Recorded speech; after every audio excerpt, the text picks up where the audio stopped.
As the Spartans take the field, we are about ready to go for Game 3 of the weekend series between your number 1 ranked Tampa Spartans and the Montevallo Falcons, who are looking to get in the win column this weekend and prevent a Spartan sweep. B.J. Bailey makes his home debut in his first start of the season. But before we look at the lefty from Clemson, let's take a look at the Falcons' starting 9. It'll be the third baseman, McGuire Turner, leading off once again. Caleb Carl bats second. Batting third will be Evan Radford with Jack Fitzgerald batting fourth. Holland Brock bats fifth with Hudson Allen batting sixth. Ian Cartwright bats seventh with Harrison Long batting eighth. And it'll be Mason Woolever rounding out the order in ninth. A similar lineup from yesterday for Montevallo. Foster replaced with Long, and a couple of positional shuffles up and down the order. Carl back to second base, and Long will slide into right field. Tampa defensively does have a change. A.J. Graham will be starting at third base. Ponce at short, Woodburn at second, Carlson at first, Soto in left, Maddox King in center, Jordan Evans in right, Irigoyen stays behind the plate for the battery, and Jake Brooks moves to the DH today. Ponce with a really strong weekend so far with that home run. They'll have a new partner at the hot corner today in A.J. Graham. Graham hitting 1,000 on the season. But let's take a quick look at some of B.J. Bailey's numbers. He's been excited all weekend long for today's game. He had one appearance out of the bullpen. He went 4 innings. He did give up a solitary run, striking out 2, walking none, only 3 hits in that span. And he'll be going a bit of the distance today.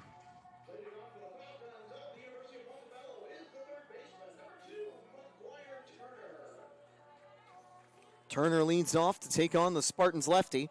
Tampa as a team have only conceded 1 run over the course of the weekend.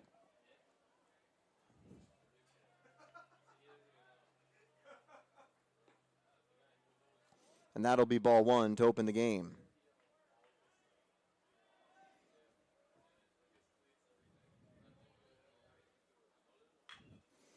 That's a big pop fly, and while it will clear the net onto the street, it'll bring the count to 1-1.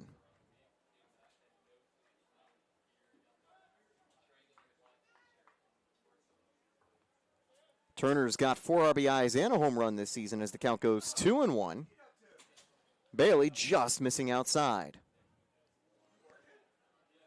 Bailey's got strong stuff, focusing on some of his command throughout the offseason here at UTampa. That'll be ball 3, just slipping away.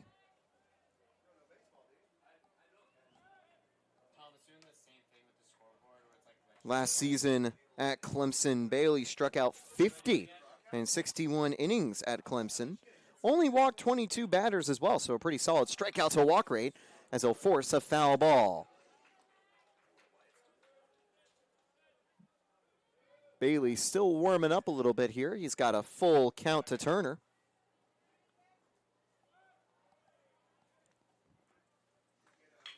And that one's going to be ripped to left field, but it's going to fall at the warning track for Soto, 1 away. That out will certainly help BJ's confidence, although it seems he had that in spades throughout the day today and even yesterday. He's always been all smiles when I've seen him in action around the dugout. And he'll take on Caleb Carl for the second at-bat of the inning. Carl hitting .250 on the year. Most of the Montevallo batting numbers have dropped by a ton over the course of the weekend. And there's a swing and a miss, one of the first whiffs we see from Bailey today. You imagine that his stuff will be on full display today for the Spartans.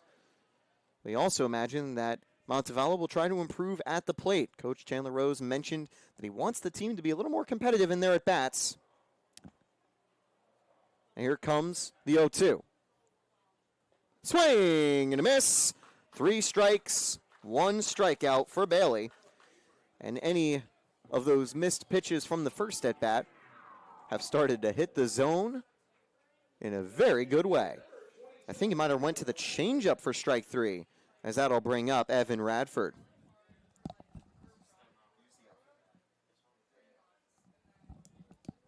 First pitch, swing and a miss again. That one falling far and away from the batter.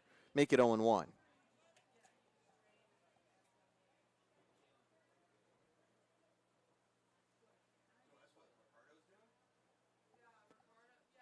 High, didn't go. Make it 1-2. Or 1-1.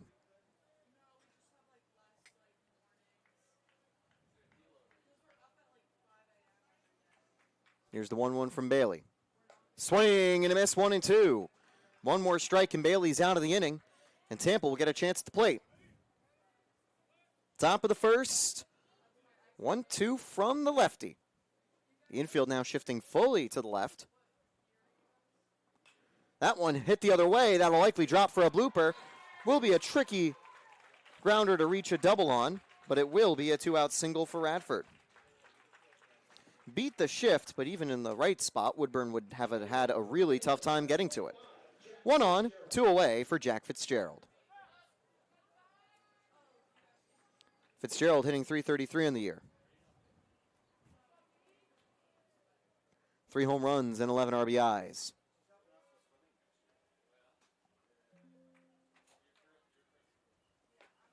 Ball 1 just outside. Uruguayan tried to frame it for a strike. The most runs Uruguayan has conceded in a game behind home plate has been 1. He has been a very good battery mate for all the Spartan starters this season on defense. That one's hit high.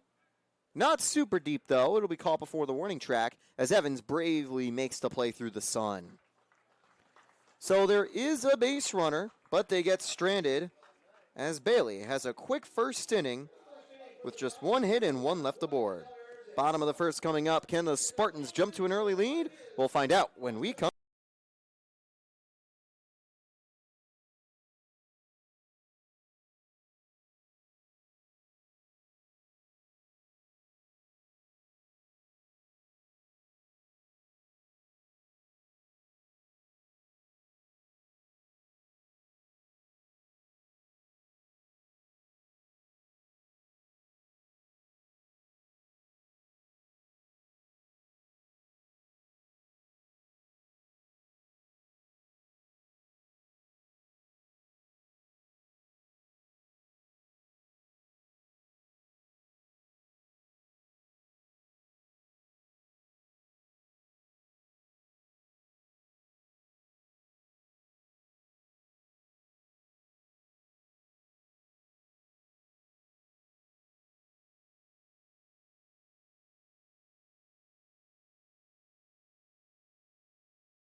So the warm-up continues for Colton Jones as he gets ready for the start today for Montevallo. Only was able to go 2 2/3 in game 1, but his numbers on the box score look a lot worse than what actually happened. I was talking with Coach Rose, mentioned that it was just inherited runs that really plagued Jones's first outing. The question today will be how his command fares, because he might have the best stuff on the Falcons roster. Either way, we'll see what the freshman can do against this star-studded Tampa lineup.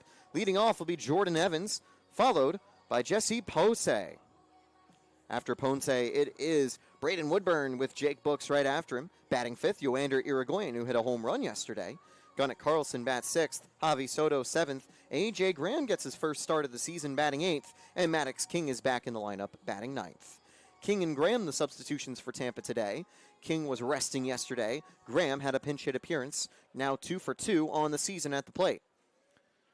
Jones has got a tough matchup ahead of him, but he received a lot of praise from Coach Rose leading into the game today. It was his first collegiate outing of his career last weekend as he was redshirted at Florida Gulf Coast the year before. Now he gets to take on the top team in the nation, a difficult foe for sure, and Jordan Evans, who's been hot to start the season, will lead things off. Missing outside, ball 1. When you've got stuff like Colton Jones does, you definitely have a lot of potential. The question will be if he can locate the zone. Although that's definitely the question that every pitcher has to answer. Good command leads to good results, 2-0 to Evans. It also just happens that this is the exact type of team a player like Jones would struggle the most against. Tampa, one of the most disciplined teams in all of collegiate baseball.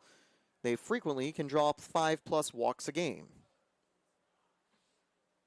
And it's 3 straight misses to Evans, who can keep the bat on his shoulder.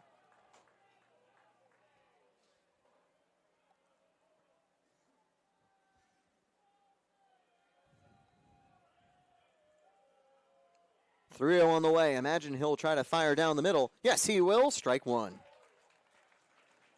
Only 1 RBI for Evans, but he does have 3 steals. Woodburn leads the Spartans with 4.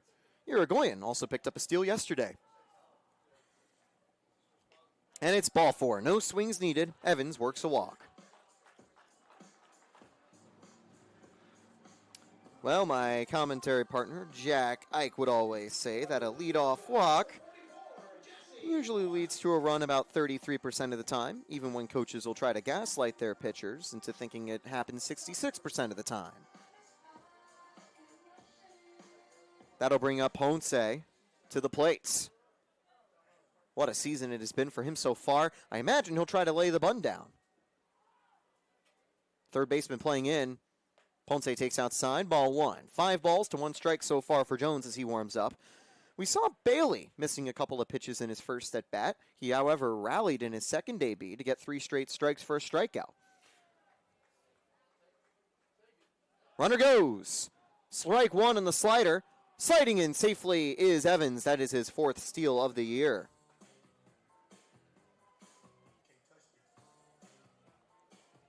Perfect pitch to run on. The breaking ball was a good throw from Brock, but thanks to it being a slider, that throw was not going to be in time.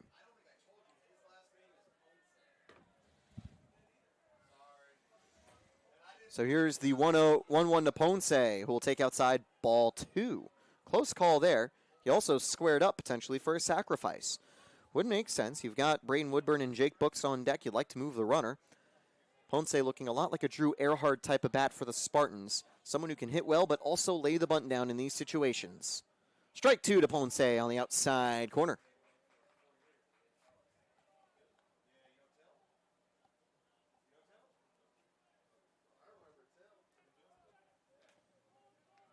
(2-2). Jones to Ponce. Are they going to turn back? Nope. Ponce on the ground. It'll advance the runner. He will be out at first. An easy grounder for Carl to field. 1 away. Braden Woodburn has a runner at third. That was where Ponce had an RBI yesterday after the leadoff triple by Jordan Evans. Now with 1 away, Woodburn could get a sacrifice RBI of his own. He's got 4 on the season. He's hitting .400 leading into today's game. Wonder if he'll be active on the base path again. The freshman against the veteran. Strike 1, high and outside. That high part of the zone has been where a lot of strike calls have been made. It's Joel Parrish, the home plate umpire today. Sam Birch in the infield. 0-1 to Woodburn. Woodburn the other way, make it 0-2.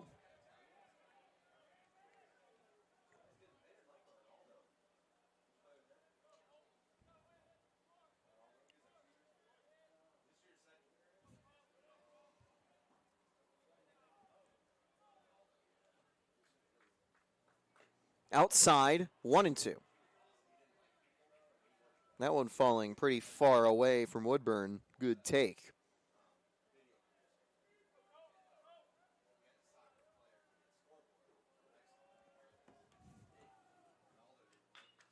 That one fouled away again.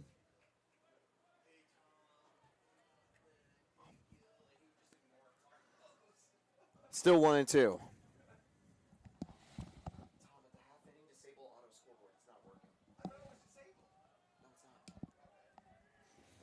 1-2 to Woodburn. Tried to get strike 3, but misses outside. That was a close call, close to the location of the strike 1 pitch. 2-2.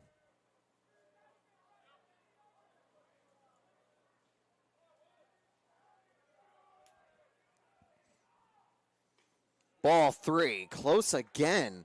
But Woodburn, no need to swing just yet. Unfazed.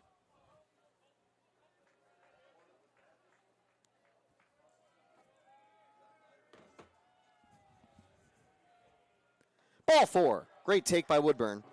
And that'll put 2 on with 1 away.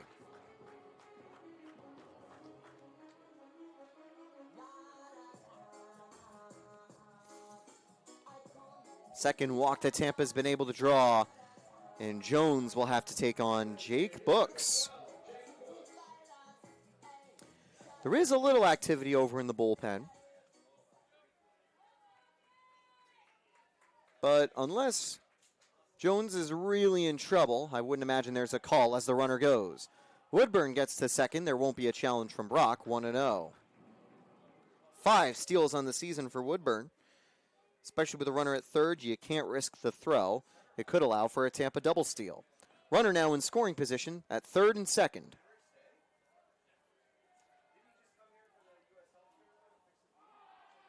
And that one drives inside and hits him to load the bases.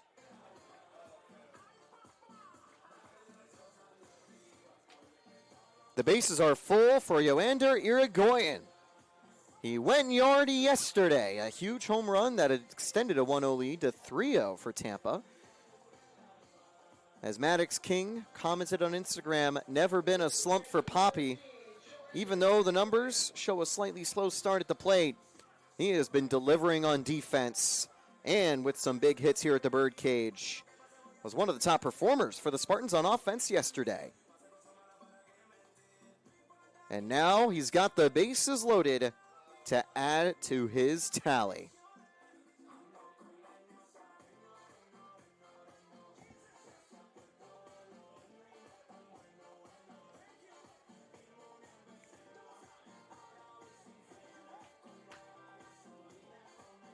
Let's see what Irigoyen can do right here. With Irigoyen continuing today behind home plate, I think that answers the question that there isn't a 1A, 1B situation for the Spartans catcher this year. It is purely a 1A and number 1 in Irigoyen. And if he wasn't behind home plate, I also imagine he'd probably stay in DH in the lineup too. Vanacek is actually getting a rest today for the Spartans on defense. Carlson is moved over to first base. Vanacek, I'd imagine, would be the first guy off the bench for Irigoyen if needed.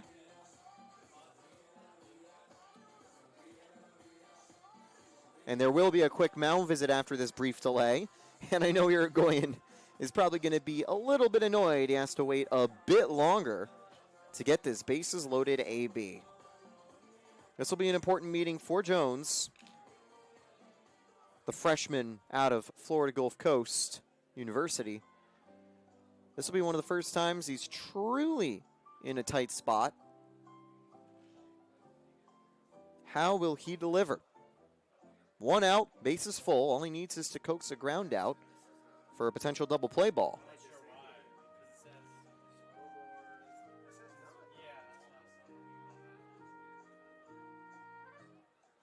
And it looks like there actually will be a call to the bullpen.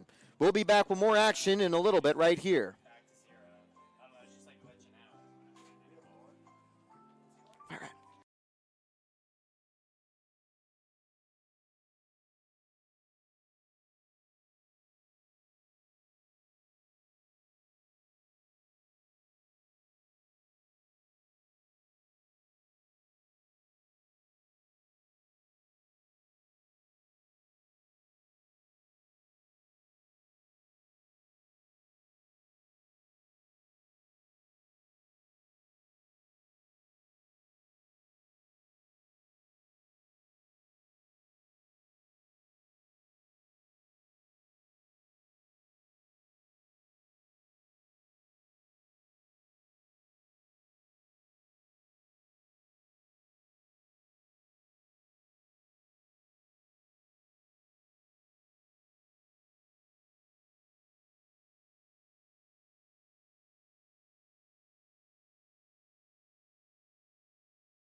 So, something clearly had gone wrong for Montevallo. They make a call to the bullpen.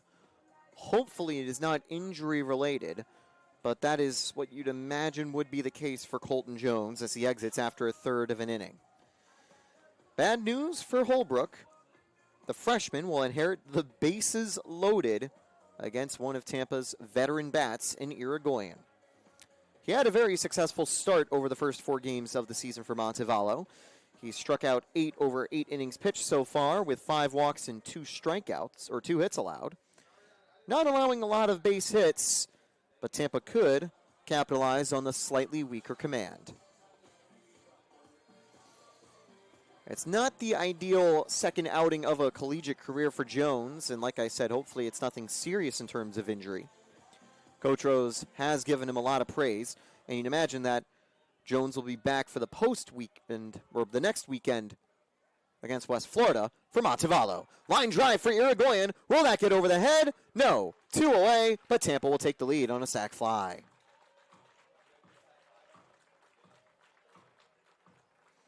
The first pitch from Holbrook gives Tampa a 1-0 advantage. There are worse outcomes in an at-bat like this.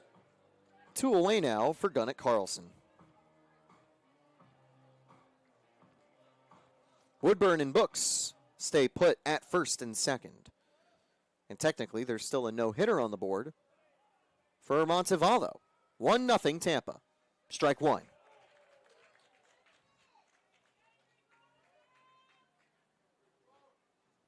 So 1-0 Tampa, as now the count goes 1-0.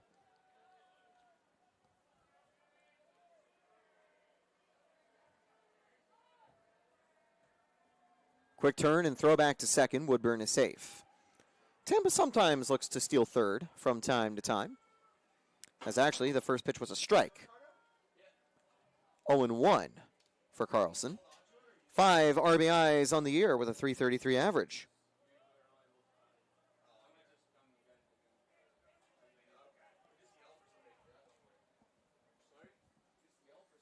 Down low, 1-1. Slider falling away from Holbrook.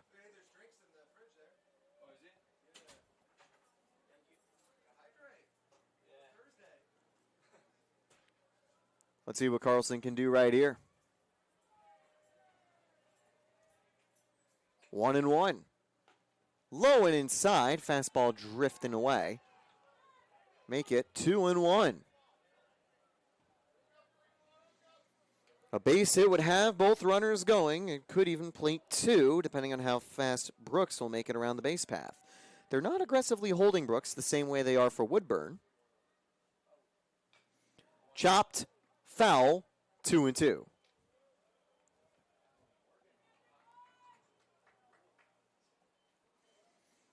Bottom of the first, Tampa's already scored, but one more strike, and Holbrook would strand 2 Spartan runners in a dangerous spot.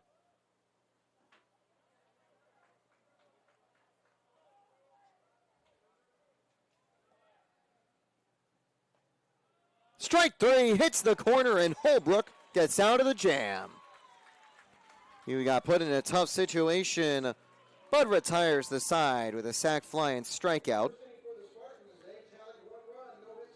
And with 1 run on the board, Tampa does take the lead, but maybe they feel like they could have gotten more. 1 run, no hits, no errors, 2 stranded. We'll be right back.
Hall and Brock will get things started for the top of the second inning.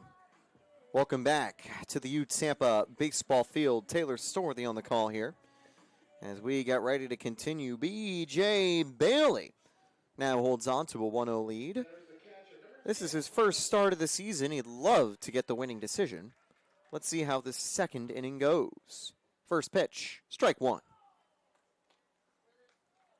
Keep an eye out for that changeup.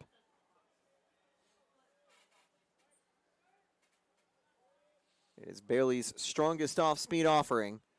And he's setting it up well with those two fastballs. Make it 0-2. Brock has a home run and 5 RBIs this year. His batting average has fallen below 300.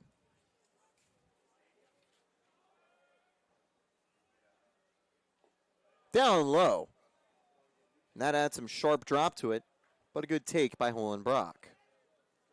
Brock did have a solid day at the plate yesterday. Picked up a hit, but also an infield fly rule pop-out, as Irigoyen will quickly have to reset. I think there might have been an awkward deflection on the previous at-bat.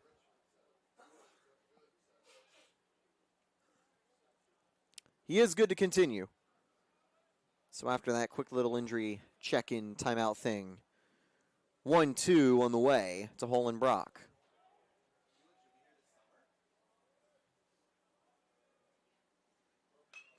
Ripped into right field. That's the same spot as the first hit of the game. And the Falcons get a leadoff single. That'll bring up Hudson Allen. So, good contact, if not super sharp contact, going the other way in front of Evans.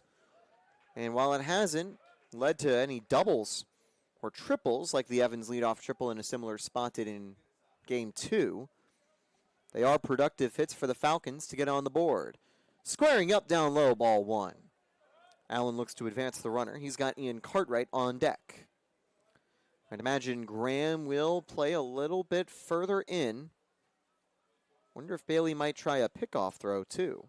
Don't know if it'll be a bunt and run with Brock at first. That one popped up. He squared away from the bunt to a swing, but only got under it, heading it straight to Evans. One away, that'll probably remove the sacrifice opportunity. It'll be Cartwright at the plate, and you've got Harrison Long on deck, who has yet to record a base hit this season, so bunting the runner over just for him doesn't seem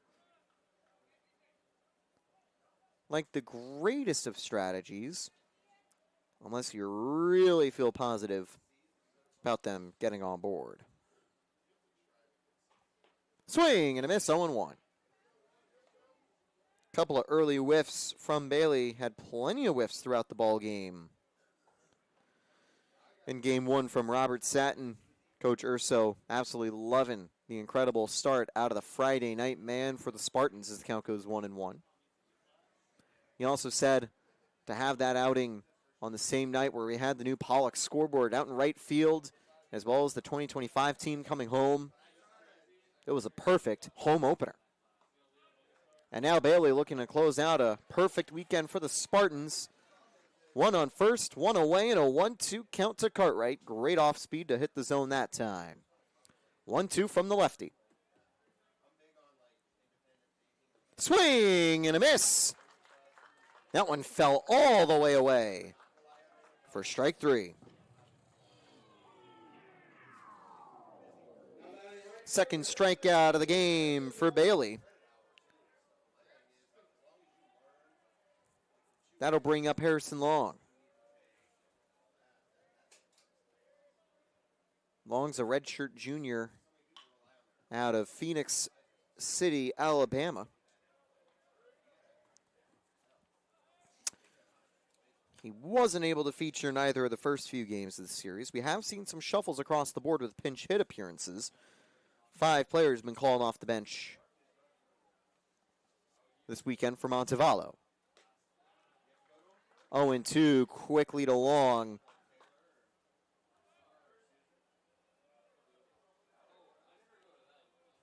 Looking for 3 straight strikes to close the frame. B.J. Bailey, the 0-2.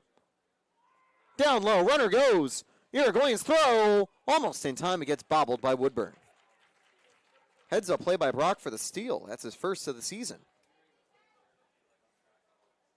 1-2 now. And Montevallo is going to run her in scoring position. I think he would have been safe, but that was a good throw out of Irigoyen.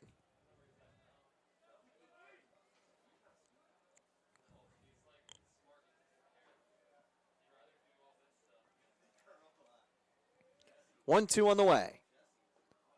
Falls low again. 2-2 now. Great take that time out of Harrison Long.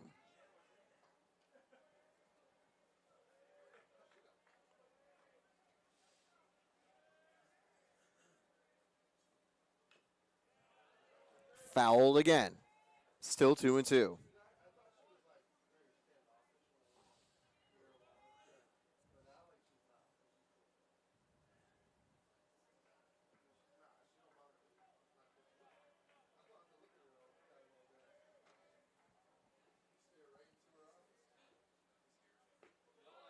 Just low. Irigoyen tried to frame it, and that'll bring the count full. Great take as well from Long.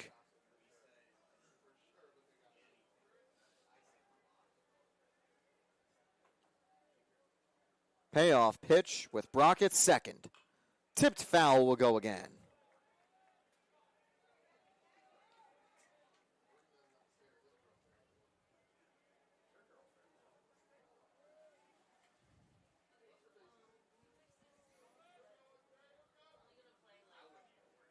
On deck is Woolever. Will he have a base runner to work with, or will he wait till the next inning? He'll have two on the board as that goes low for ball 4.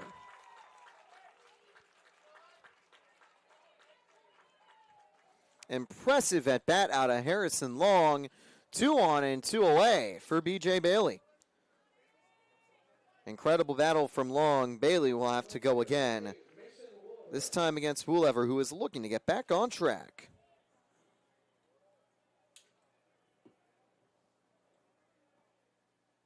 Ball 1.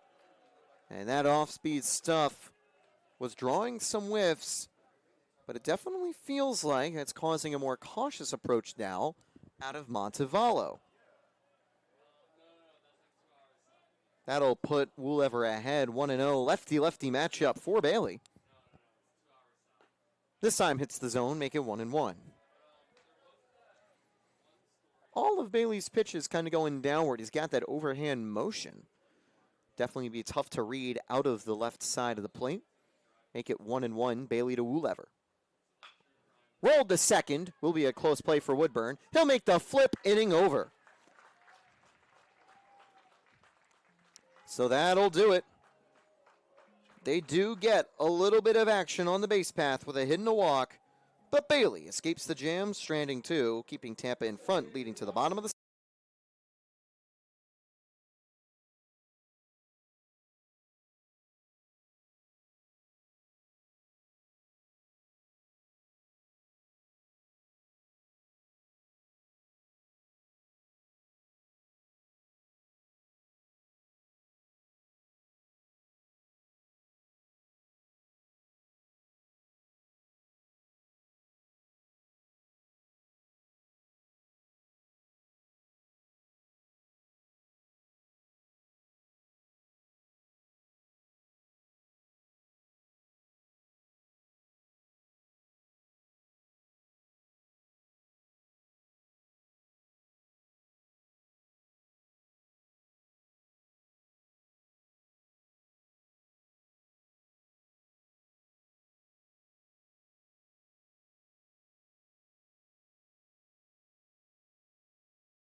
Luke Holbrook continues his warm-up for the inning. He was named one of the 2026 Gulf South Conference newcomers to watch. And, well, he was put into a pretty tight spot. Bases loaded, 1 away. He got out of the jam. Now he's got to keep facing the Spartans. Soto, Graham, and Maddox King due up. 2 Spartan veterans in this group of 3, but it'll be the Spartan rookie, Javi Soto, getting us started.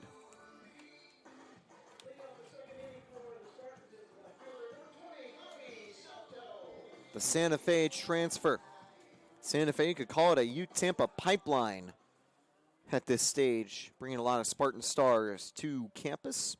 First pitch to Soto, ball one. Holbrook doesn't hail from Santa Fe College. He's a true freshman out of Huntsville, Alabama. Was at Whitesburg Christian Academy, and he was an all-state selection in 2025. Well, that one's going to go foul, high and deep, and over the net.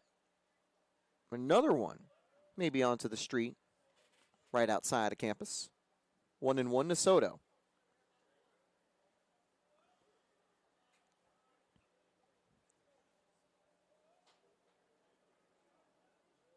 .505 slugging percentage for Soto last year as the count goes 1-2. He's already doing a good job in terms of hitting the ball this season as well. Fouled. Soto slugging .438. Tampa's a team with a .438 on base percentage, .465 slugging percentage. Tampa's already drawn 21 walks, 23 if you count the walks today. Hit up the middle, picked up at short. Allen's throw in time.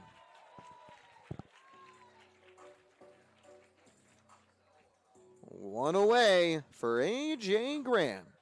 The former Pittsburgh Pirate and MLB draftee looking to go here. Just like a previous Spartan MLB draftee, Anthony Nunez, he's at the hot corner today. Unlike Nunez, I don't think Graham's a two-way player. Would be cool if he does develop a good pitching arm like Nunez had. Nunez now with the Baltimore Orioles organization. Believe it or not, he was part of the Cedric Mullins trade by the trade deadline. He actually was here in the first opening weekend of the series last year. He actually joined me for half an inning on color commentary. Swing and a miss, 1-1. It'll be exciting to see how Nunez does to begin the season with the Orioles minor league system. For now, Graham looking to get ahead. He's 1-1 in the count to Holbrook. 2-1. Good take for Graham. 2 at-bats this season. He's converted in both.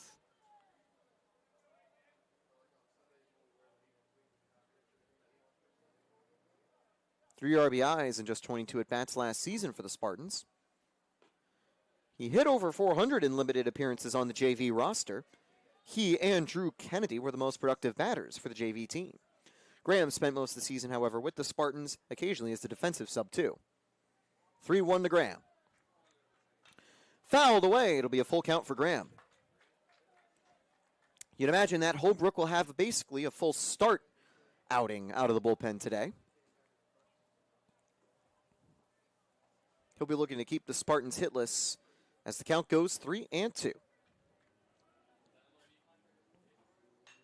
Line in the right field and foul right by the bullpen.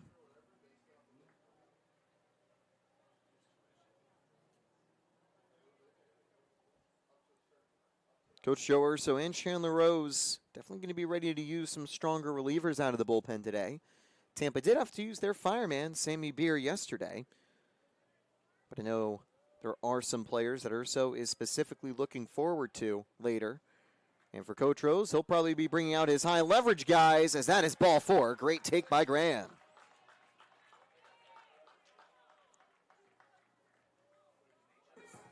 First walk for Holbrook out of the bullpen. Third walk of the day for Tampa. And here comes Maddox King.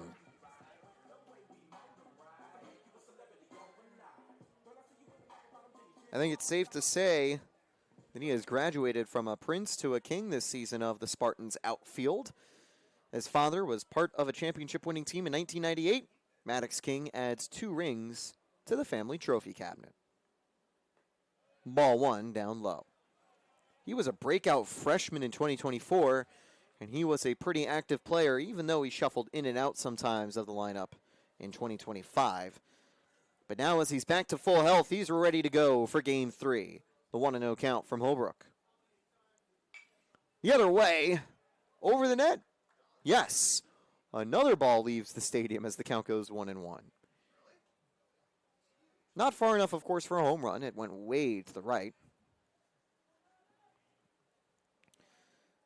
On deck is Jordan Evans as Tampa is ready to circle to the top of the order. Safe on the pickoff throw is A.J. Graham.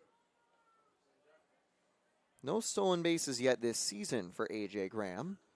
Montevallo, however, have been very aggressive with pickoffs. Rose knows how J.D. Urso, or Coach Joe Urso teams operate. And there's another pickoff, and Graham is safe again.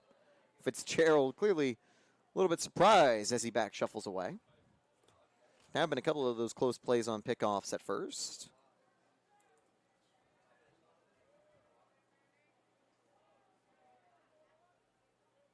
Graham did have 4 steals last season.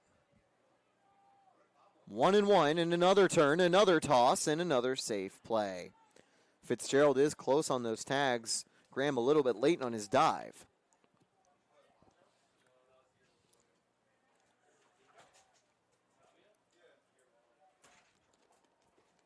Bottom of the second, a 1-1 count with a runner on first.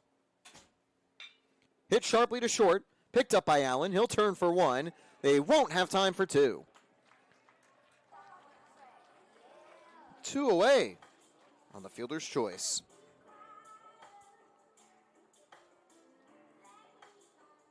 Top of the order for Jordan Evans.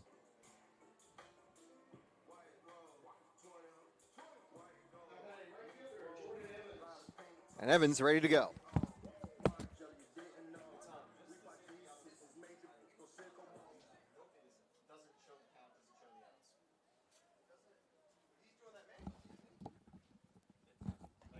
Swing and a miss on the very first pitch.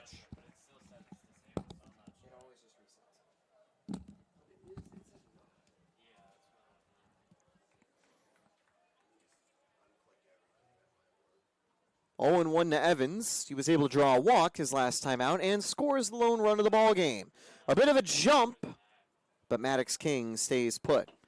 King is pretty active on the base path. He had 9 steals last year. So far, he hasn't recorded a steal yet. That's the big word as the count goes 1-1, and he gets caught off guard. Montevallo with their first successful pickoff and the inning. They had him reaching. And as Chris Smoove likes to say, if you reach, he'll make you teach. Good job by Holbrook, inning over.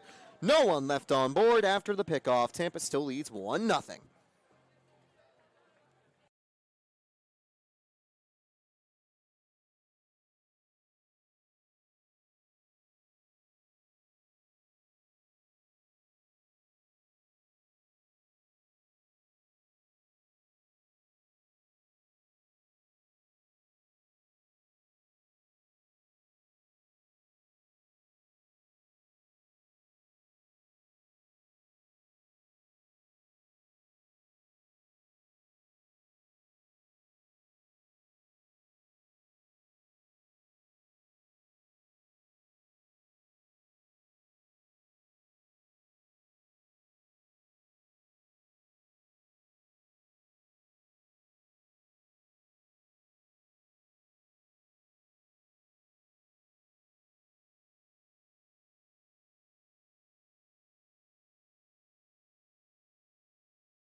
To the bench. Ooh.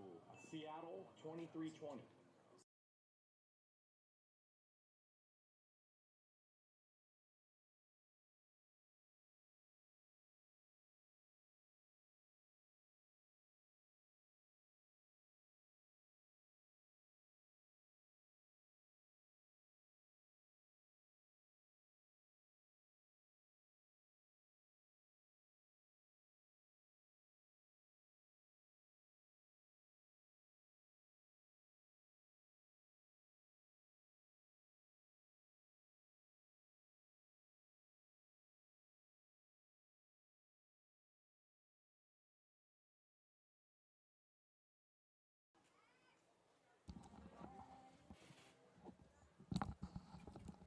First pitch, strike 1 from B.J. Bailey. It'll be Turner leading off the brand new inning.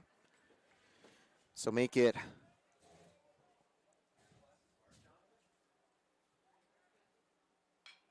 a foul ball, so either 0-2 or 0-1, it is 0-2 now. Scoreboard finally catching up as Turner leads off for the top of the order again for Montevallo.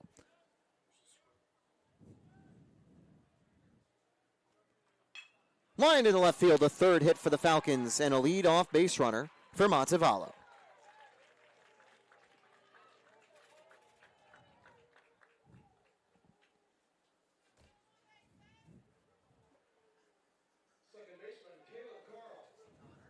That'll bring Caleb Carl to the plate. 1 on, no one out. He struck out in his previous at-bat.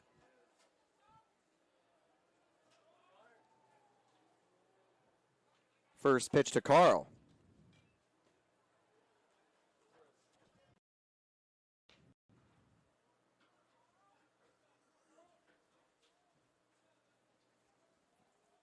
Oh, and 1 as that's fouled away. Carl went down on 3 straight strikes last time. Bailey from the stretch. Outside.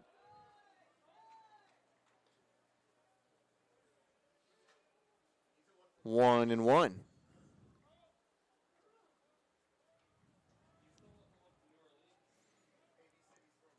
Quick pickoff throw and dropped at first base by Carlson, but doesn't get too far away to allow the runner to advance. Seems that Tampa will be trying some pickoffs of their own after getting picked off to end the previous frame. Maddox King caught off guard by Holbrook. 1-1 on the way from Bailey. Hit sharply to short. This could be 2.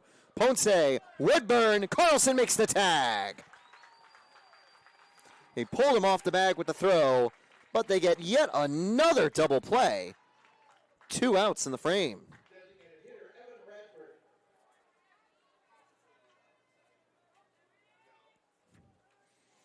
That is the 5th double play the Spartans have turned this weekend. Excellent job on defense. That'll bring up Radford with the bases empty, and Tampa already employing a pretty noticeable shift. Ball 1 up high.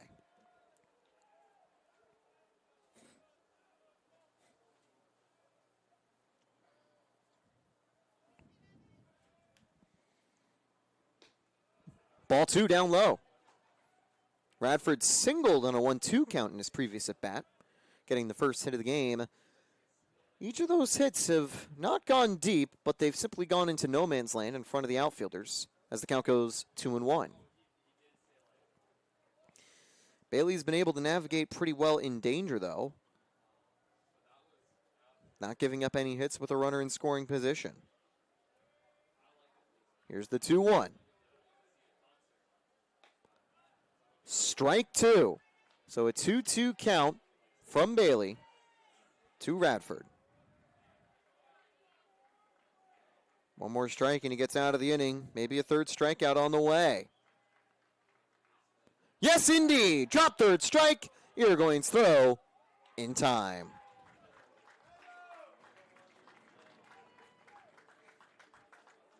A single and double play make it 3 up, 3 down for B.J. Bailey as Tampa holds on to the lead through 2.5. Tampa looking to get on the board, looking to get their first hit when we come back.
So today it was scheduled that Colton Jones would be able to showcase his electric stuff. The stuff from his arm that might be one of the best on the Falcons roster. But as he got into trouble, potentially an injury, hopefully not, he had to get pulled, and Holbrook's been able to keep Tampa quiet since. 1-0 Spartan lead, but Holbrook will have to take on the top of the order. Evans' at bat was interrupted in the previous frame as he squares up for ball one.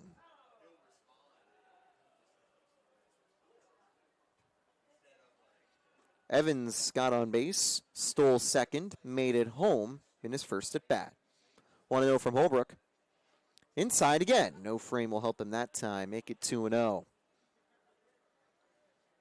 Tampa will be hosting Post next weekend. They then have a conference opener the next one against St. Leo before going on the road for Savannah State in a midweek matchup. Deep and foul from Evans. If that was fair, that would have comfortably been gone.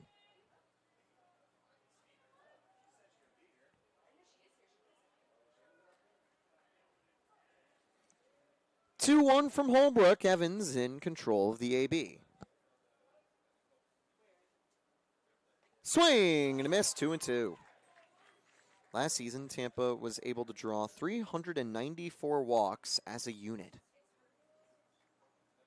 So far this year, they're off to a flying start with 24 in their first 4.5 games. This won't be a walk. It'll be a close play at first, though. Turner's throw in time.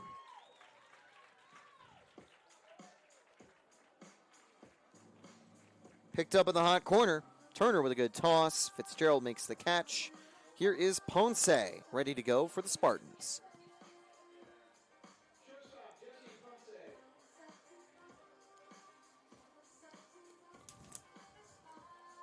Jesse Ponce had a ground out in his previous at-bat. He did bring Evans to third base on the play, though. Inside, ball one. Great start to the season for Ponce, coming from Northern Oklahoma Enid College.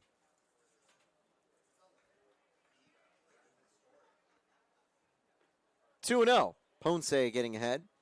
He's been a part of multiple Spartan double plays this weekend. 2-0 now for Ponce from Holbrook. And he's going to get hit, and that one missing. And Ponce gets on base. Make that the second Spartan HBP of the day. That'll bring up Braden Woodburn.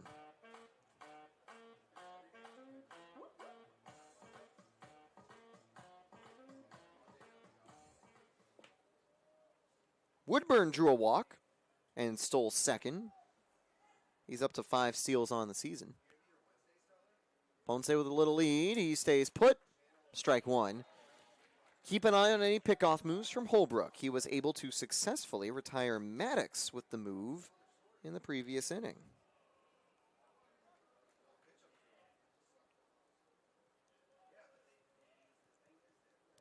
Oh, 1 to Woodburn. Woodburn into center field. Will that go over the head of Cartwright? Yes, it does. All the way to the wall, and that should score Ponce. Ponce's actually going to get held up at third.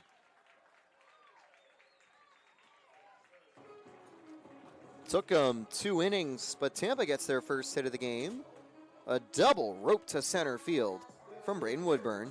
Here comes Jake Books with 2 in scoring position. He got hit in his previous at-bat.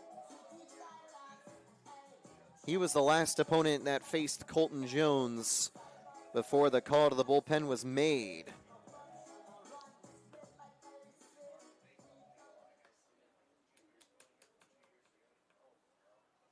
First pitch to Books.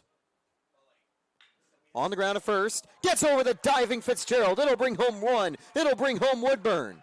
2 RBI single for Books.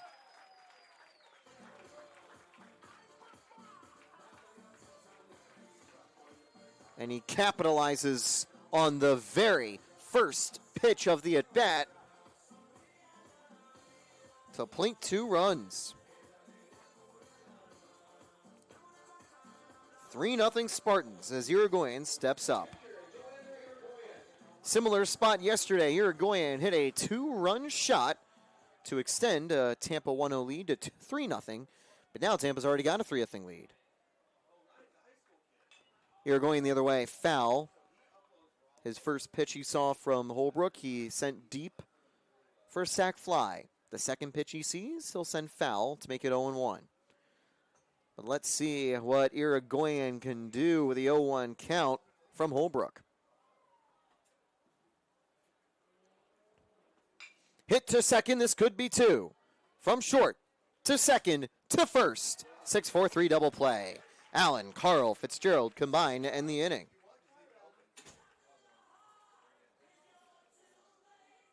Two runs come home on two hits, but a double play gets Holbrook out of any further danger. Tampa extends to a 3-0 lead. We're entering the top of the fourth.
Warm-up wrapping up for B.J. Bailey as we continue here on Super Bowl Sunday.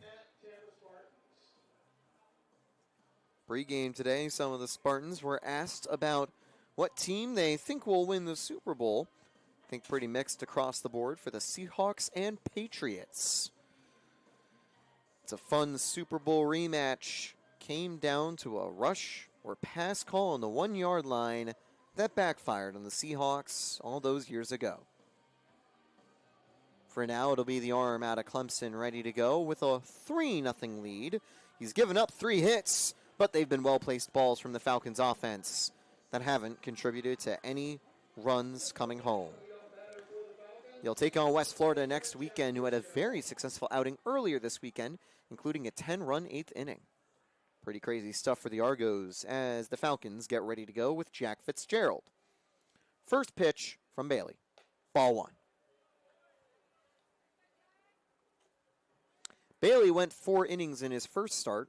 I'd imagine he'll go 5 potentially today. His pitch count not in a terrible number, 44. Make it now 46. That's a fourth base hit. Splits the defense.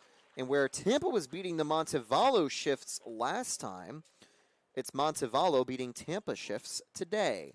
That is the third leadoff single that the Falcons have had. That'll bring up Hollenbrock.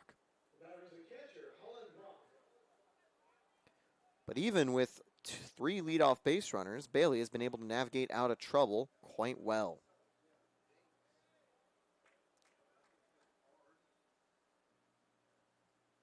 Ball 1, missing down low.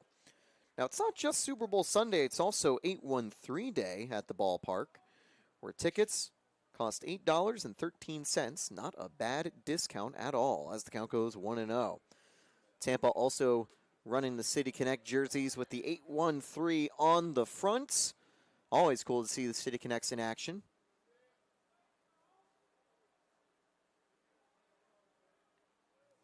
Two-0 on away from Bailey to Brock.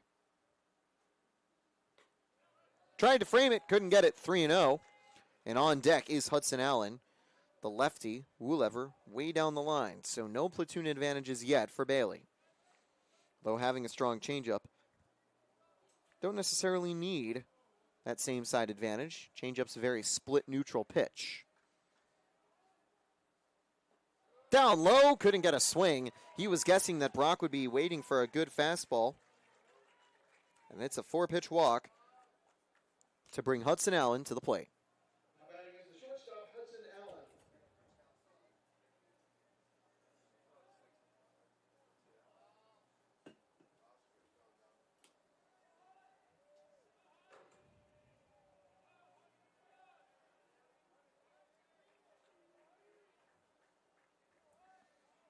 Squares up for a bunt, perfectly down the line. Graham will get the out at first. No! The throw gets away from Carlson, but the runners will stay put. Carlson won't make the throw to second and try to get the runner who jumped too far. An error off of Graham on a sacrifice loads the bases.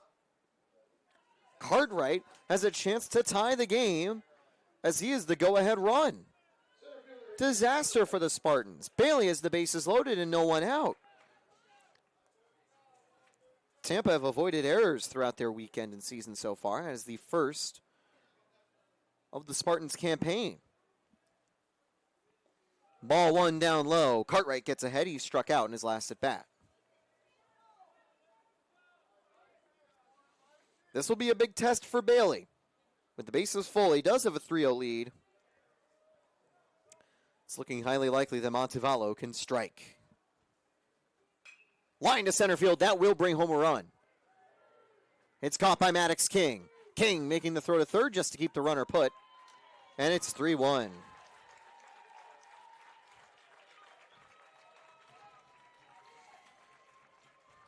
The sac fly brings a runner home for the Falcons. Here comes Harrison Long with the bases loaded. We're two aboard. So runners at first and second now.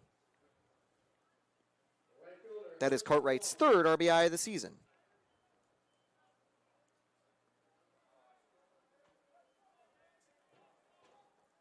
Long worked a very strong walk last time. He's going to square up. Foul, strike one. Woolever waiting on deck. Shows bunt on the first pitch, I think, to pull the Tampa infield in.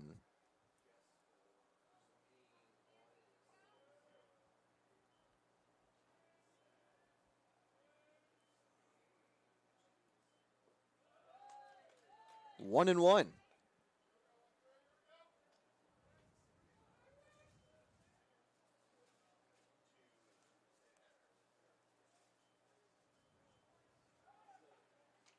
The fight continues from Bailey to Long. 3-1 Spartans lead. He'll step off. Always got to be careful when stepping off. The umpires could eventually call a box on similar plays. But Bailey did a good job doing it that time. There wasn't someone aggressively holding the runner, so even though it caught Brock off guard, he had plenty of time to return to the bag. Squares up again, missing, pulling away in time, making it 2-1. So it looks like they are still going to have Long try to advance the runners. That would put the tying run in scoring position where a hit would tie the game. We'll also see if he swings away on the 2-1 count.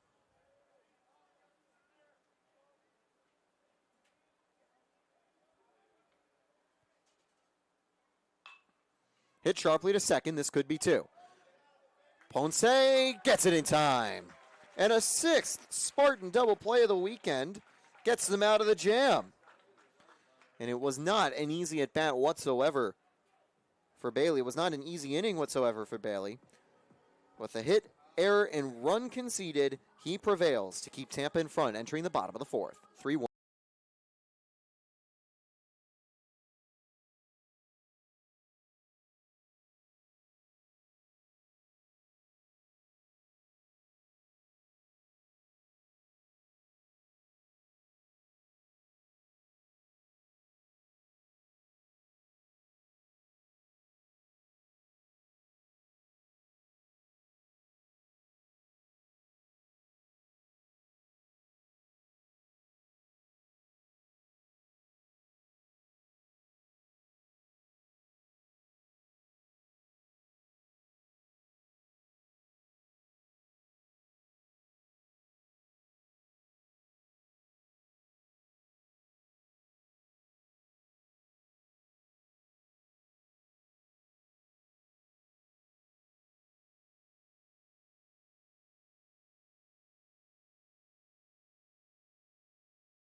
The warm-up continuing.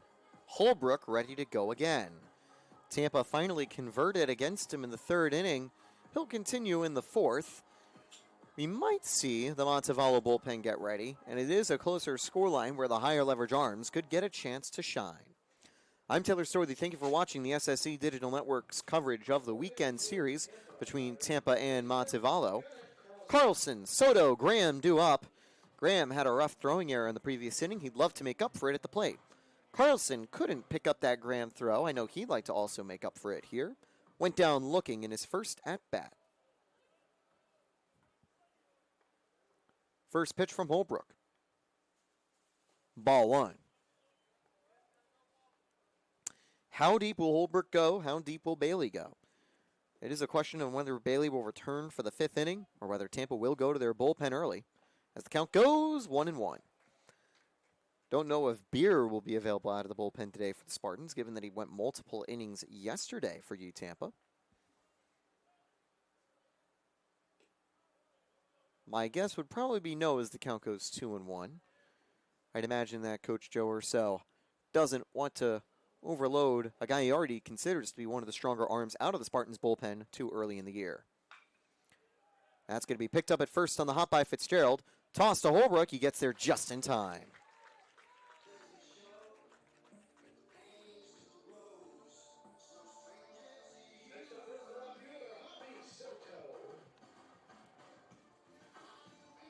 Here comes Javi Soto, who grounded out last time. One away in the bottom of the fourth.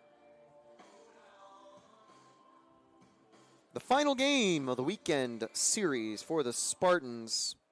But we are just getting started for Tampa baseball. That one deep to left center field, but it'll fall before the warning track. Catch made, 2 away. That'll bring up A.J. Graham. Graham still a perfect 1,000 at the plate this season. Drew a walk in his last at bat. Next Wednesday, Tampa basketball is traveling down to Miami.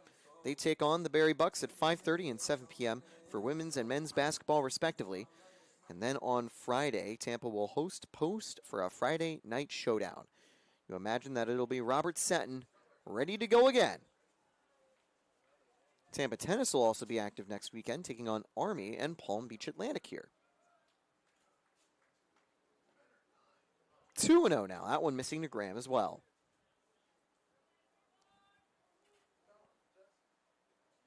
Graham at the hot corner today. And he'll rip one to left field. It's got a chance.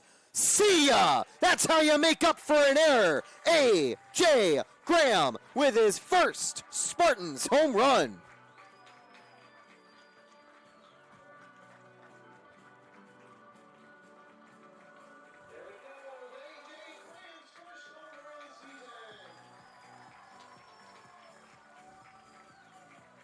He was not able to go yard in limited appearances in 2025, but it's the number 2025, putting Tampa back up by 3.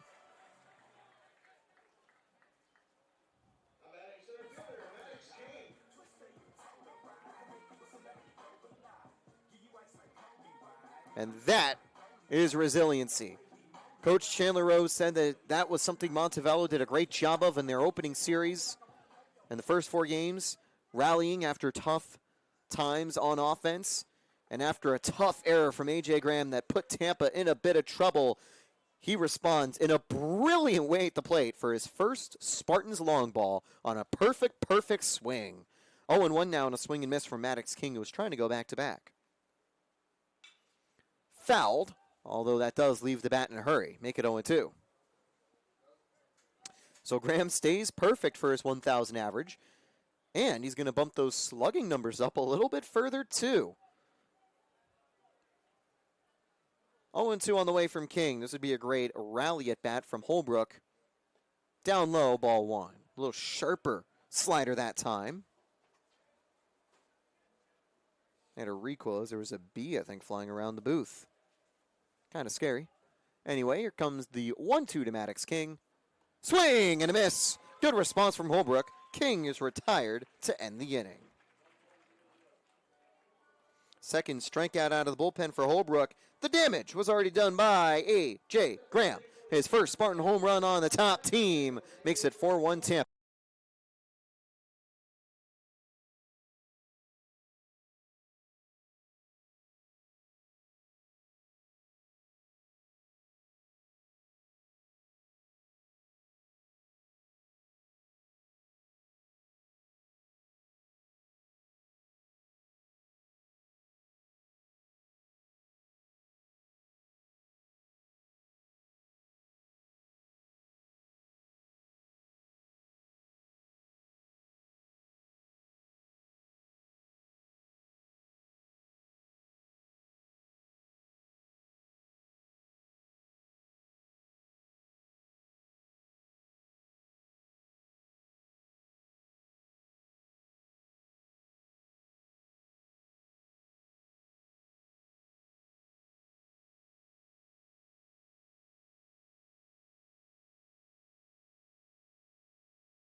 Bailey is back for the 5th inning.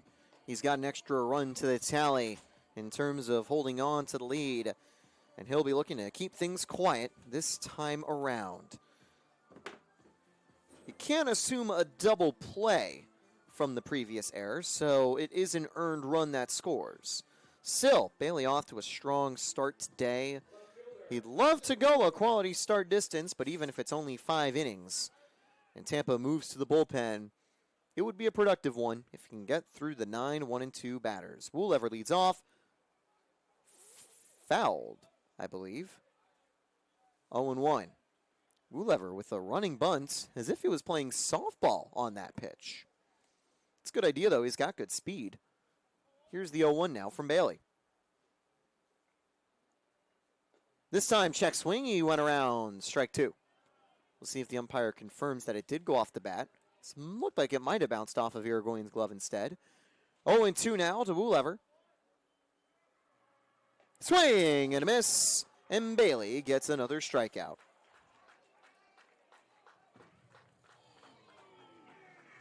Four strikeouts on the day for Bailey, 6 on the season.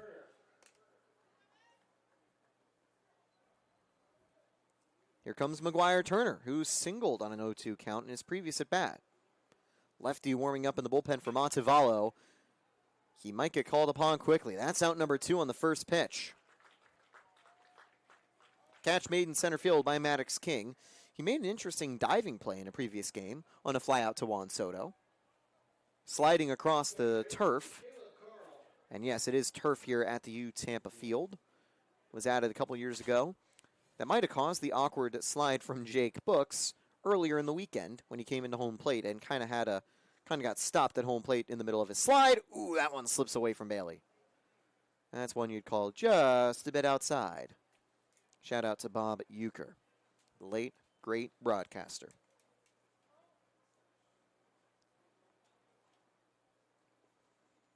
One 1-0 to Caleb Carl.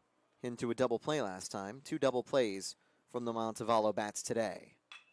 This one's not going to be a double play, but it's not going to be a hit either. Soto makes the catch, and that is out number 3. If it is curtains for Bailey after 5 frames, he's done a great job in his first start as a Spartan as he closes the door to keep it 4-1. Bottom of the 5th, coming up for you, Tampa will be the top of the order. Evans,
We continue the bottom of the fifth. Holbrook will stay in the game, but there is a lefty warming up for the Falcons. You'd imagine that it would be the Ponce or Books at bats that they might make that change. But for now, it's Tampa's leadoff man, Jordan Evans, getting things started. 4-1 Spartans. They've had 4 hit runs on 3 hits and an error. Montevallo, 1 run on 4 hits. Tampa's only stranded 2 base runners, compared to Montevallo stranding 4. Really strong outing out of the bullpen in an emergency start for Holbrook.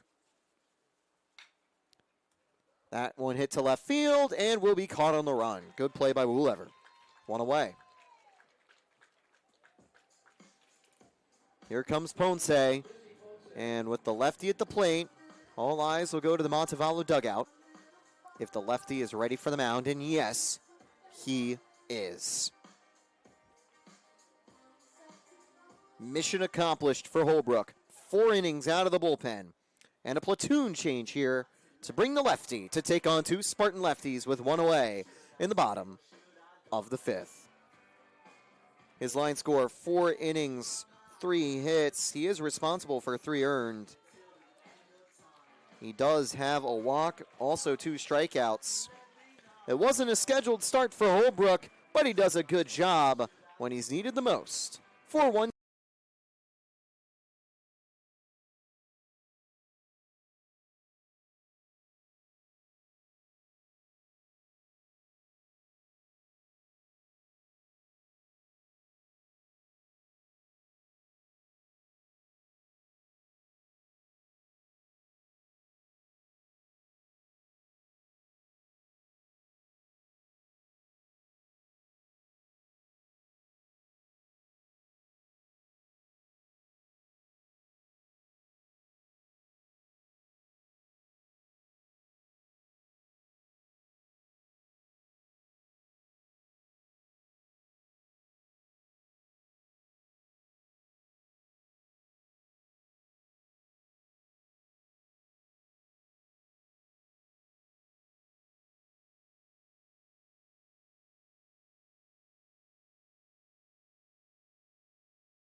Warm up about to wrap up for Matthew Bullard, the 5'11 lefty.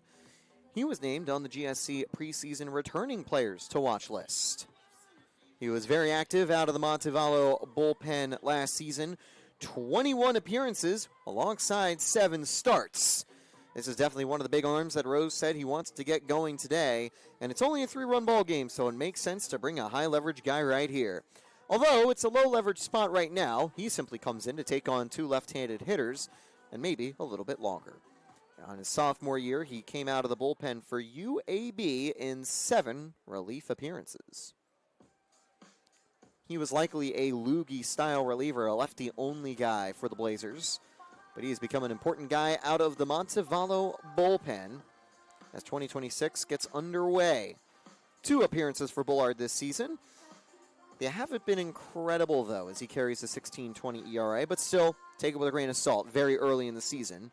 Ponce ready to go against the lefty. He was hit by a pitch last time. He came home to score on the 2 RBI single by Jake Books. 1 out now in the bottom of the 5th. First pitch on the way. Down low, ball 1. Both Tampa and Montevallo going to be getting some more players, some outings in the bullpen. For Tampa, again, trying to find the questions of who their middle relievers and setup men will be in terms of bullpen roles for the Spartans. Their rotation looks pretty good in terms of being set in stone. At most, Tampa starters have conceded 1 run over the course of the season so far. As the count goes, 2-0. Make it 2-1. Bailey likely done after 5 solid frames. Stanton had the strongest start of the Spartan starters, but combined they have given 14 innings of 2-run ball, which is not half bad as the count goes 3-1 to Ponce. Pitching hasn't been too bad for Montevallo. That's what Coach Rose said before the game. Well, they definitely would like to do a little bit better. They've definitely been stronger so far. As that'll be strike 2 low and inside. Only 4 runs conceded right now to the Spartans. Tampa usually had larger leads at this stage of the game in their previous matchups. Although yesterday, I believe it was the bottom of the 5th where Tampa exploded onto the scoreboard. Yes, they had a 5-run bottom of the 5th inning. And it will start with a base hit into left field. Rolling pretty deep. Will they send Ponce to second? No, he's going to hold up at first. It was fielded in time by the left fielder. Didn't get by Woolever.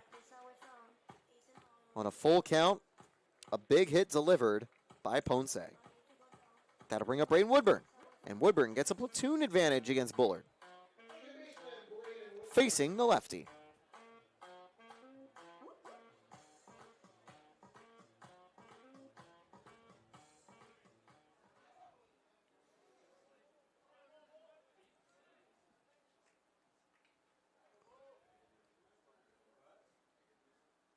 Brooks awaiting on deck. He'll have a matchup against the lefty. Ball 1 outside.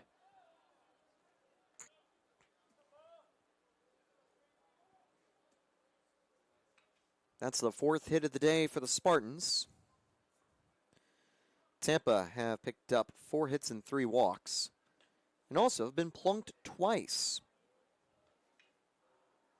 Woodburn wasn't plunked at all. He drew a walk and double in his first 2 tries.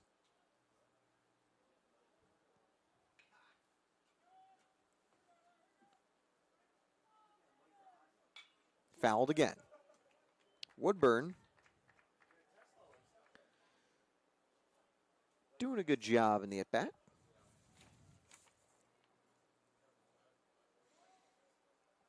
He was the Sunshine State Conference and SSC and South Region second team member for his performances on field last year.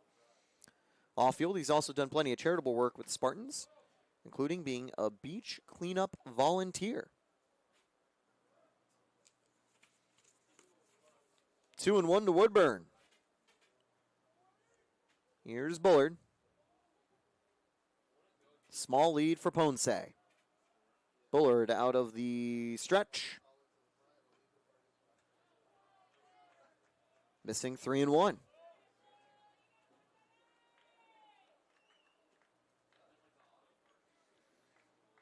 Brooks is on deck.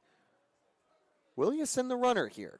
They're still actively holding him at first, but now Ponce with a slightly larger lead. The 3-1. Foul.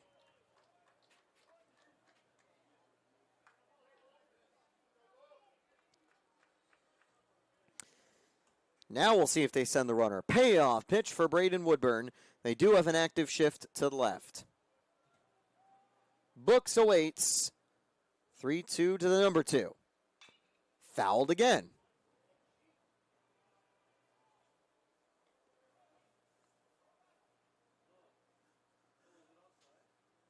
Good defense there.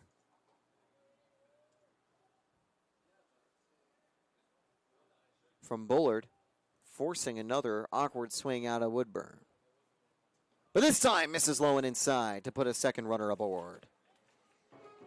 Full count walk. Adds an extra runner to the base path. Here comes Jake Brooks. He is at a platoon disadvantage. And it'll be Coach Rose going out to the mound to talk things over with Bullard. They kind of work in reverse. It's the assistant coach making the pitching changes.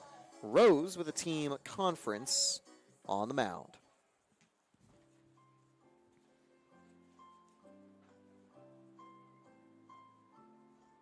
Earlier today was around 62 degrees, closer to game start, but it's definitely gotten a bit warmer than 70 now as the game has gone on here at the U Tampa baseball field. It is currently about 67 degrees, actually 66, so we don't have the funny number people love to joke about. I don't know if there have been crazy crowd reactions whenever the Spartans have put 67 points on the board for basketball. You've probably seen a lot of those viral clips on social media for kids in the crowd doing that for different sports. You usually don't see 67 points come up in a baseball game. That would be hard to do.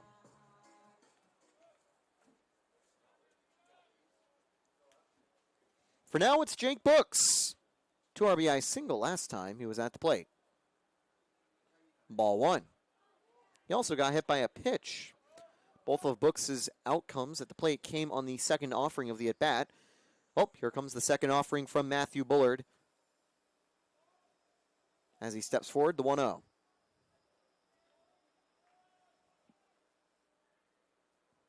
Low and inside, 2-0.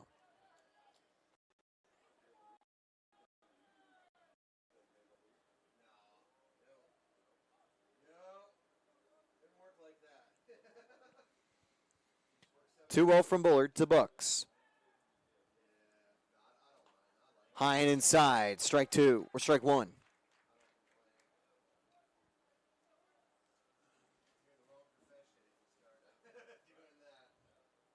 Books currently patient. Irigoyen on deck. The one outcome Books wants to avoid is a double play. Here comes the 2-1 from Bullard. Outside, ball 3.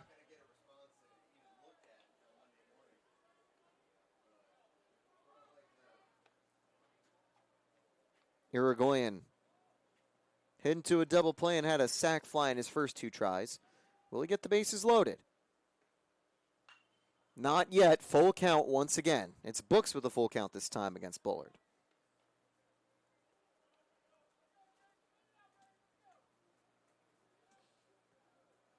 There is some activity with a righty going in the Montevallo bullpen. 4-1 Spartans. Run number 5, halfway home. Will they try to pick him off? No, they won't. Payoff pitch plunks him.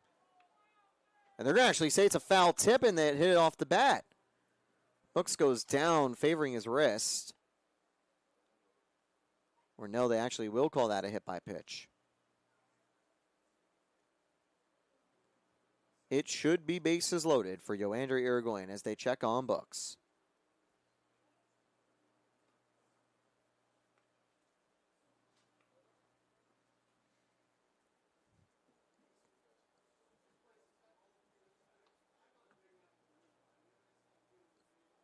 Another Spartan gets on base with an HBP. And this time they're loaded for Irigoyen. Funny enough, they were loaded for Irigoyen earlier today. Another lefty, Carlson, on deck. They are going to keep the lefty in as a righty submariner warms up for Montevallo. Let's see what Irigoyen does right here. Ponce at third, Woodburn at second, Books at first. And there it is. They are going to make a change. High leverage at bat. They don't want it to be lefty-righty. They're going to make it a lefty-lefty showdown. We'll take a quick breather here on the SSC.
It'll be Gene Blackman out of the bullpen. He's a graduate out of Charleston, South Carolina, previously at Erskine University. He's got a pretty low sidearm submarine release. And he's been able to have some good bullpen appearances in the past. 2 appearances, 1 save, and 2 strikeouts. Metzger and Blackman are 2 high-leverage guys this season for Montevallo out of the bullpen, picking up 3 saves combined. Not a surprise that he's going to come out here in the highest leverage moment of the game. Bases full, 1 out, and it's Yoander Irigoyen at the plate. He took the first pitch from Holbrook earlier for a sac fly. How will he do against Blackman? So not the way that Bullard hoped his outing would end. He did pick up an out, but there will be another arm coming in for the emergency.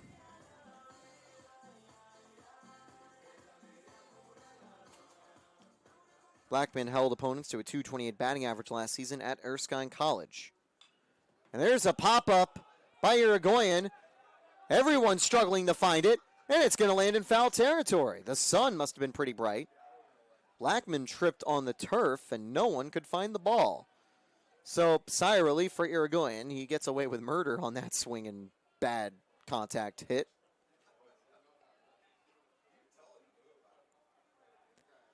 He went on the first pitch and just got under it. But now he's seen Blackman's stuff. Let's see how Irigoyen converts this time, because he is wanting to bring someone home. Already had a sac fly RBI with the bases loaded earlier. Outside, good block by Brock. 1-1. That's a very slow slider, almost Tyler Rogers-esque. Gene Blackman's favorite athlete, Josh Allen. Probably disappointed how the playoffs went. That's hit up the middle. Hit off of Blackman. Gets by the shortstop. 2 runs will score. That is very awkward for Blackman, as it's a 2 RBI single for Irigoyen.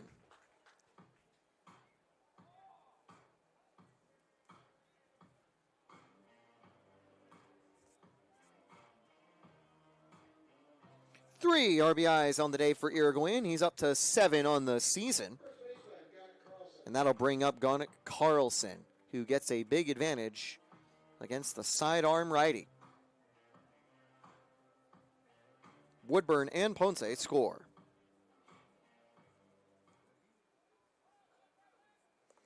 You got to feel for Blackman. That one deflected off of his foot, almost in range for Hudson Allen to get a second out of the inning.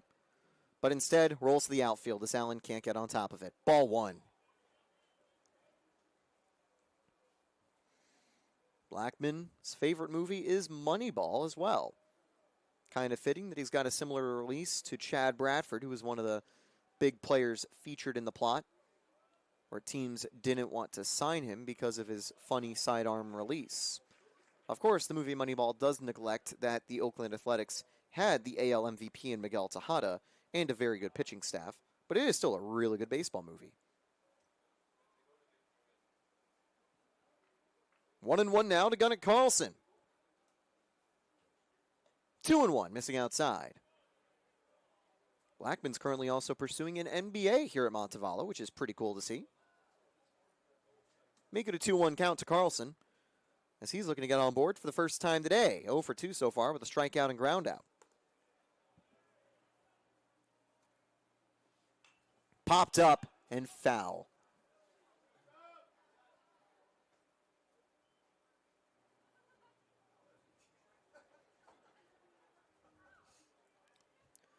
I do have to give a lot of credit to Blackman, not for his performance on the mound so far, but for his food taste. His favorite food is hibachi. And if you don't know about hibachi, well, it is awesome. Got to try some fried rice whenever you get the chance. He certainly has a 1-0 record in the favorite food column. Swing and a miss, and he will get a strikeout in the strikeout column. Carlson goes down for the second time today, swinging and missing. Here comes Javi Soto with 2 away.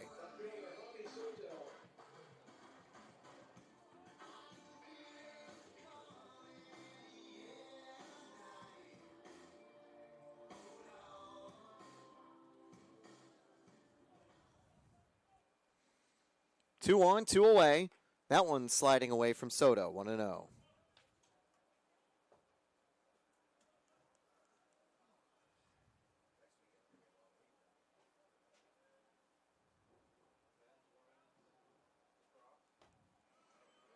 Strike one. The count will level up for Carlson and Soto.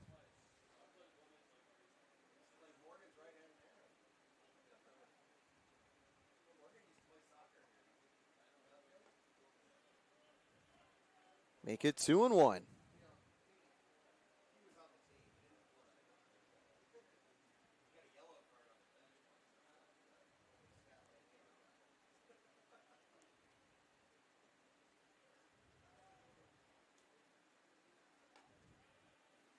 Three and one missing.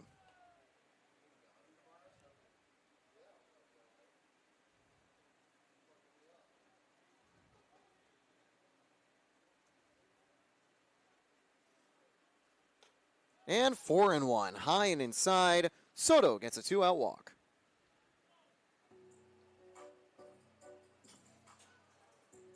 That'll load the bases again, this time for A.J. Graham. And Graham's recent at-bat should be fresh on the mind of the Montevallo defense. He went yard for his first Spartans home run.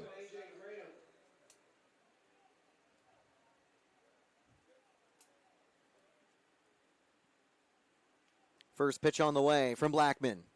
Slider away, good take by Graham. Tampa getting yet another walk. They've got 2 in the inning. Make it 5 in the game.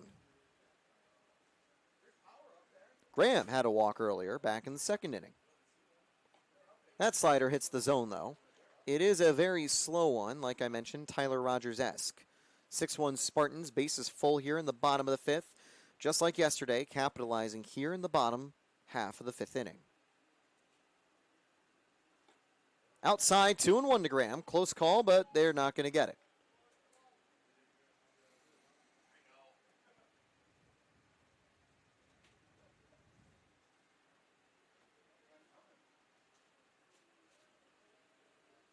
Two one. 3-1. He's got to be careful. He doesn't want to walk in a run. Maddox King awaits on deck. I know he'd love a bases loaded AB. Or at least the scoreboard to have a couple more Spartan runs before his AB. 3-1 pitch, fouled away. That one going inside and will bring the count full. It's been an inning of long at-bats. It's the fourth time we've had a full count. And who will come out on top right here?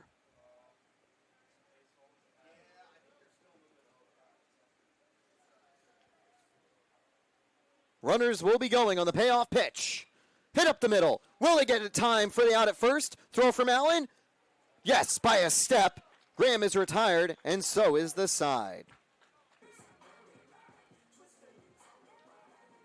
Tampa bring home 2 on a 2 RBI single by Irigoyen, but they leave them loaded on a 2-run, 2-hit inning. Good escape for Blackman, although Tampa does the damage.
Coach Joe Urso mentioned 2 players he was planning to use out of the bullpen to me before the game started. One of them is this man right here. Oscar Hernandez enters to relieve B.J. Bailey for the top of the 6th. He'll be looking not for a hold, but just to keep the 5-run lead intact. Hernandez, 2 innings, 2 strikeouts so far this season. He's a new transfer from the State College of Florida. A solid first outing of the year last weekend. What can he do today against the Falcons? Hernandez is no stranger to the SSC, though. He previously attended our rivals down at Nova Southeastern. B.J. Bailey's final line score, 5 innings, 4 hits, 1 run, 2 walks, 4 strikeouts. Season high for his strikeout tally, season high for his innings tally, and he's in line for his first win as a Spartan. 6-1 Tampa, and it'll bring Radford, Fitzgerald, and Brock to the plate.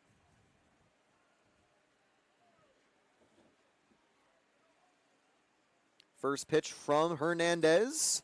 Ball 1, just up high. Hernandez is a 6'3 junior. Last year at State College of Florida, he picked up 53 Ks in 71 innings. Here's the 1-0. There we go, 1-1. Hits the corner for a strike. Most of the Spartans roster has older players, only a handful of underclassmen on the team. Swing and a miss. 1-2.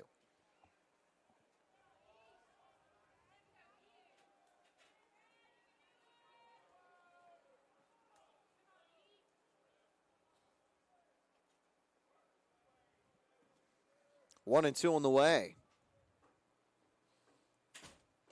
Down low, 2-2. Missing outside.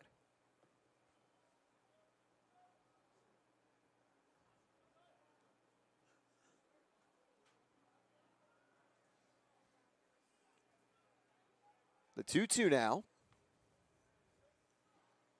Down to the dirt. Good block by Irigoyen.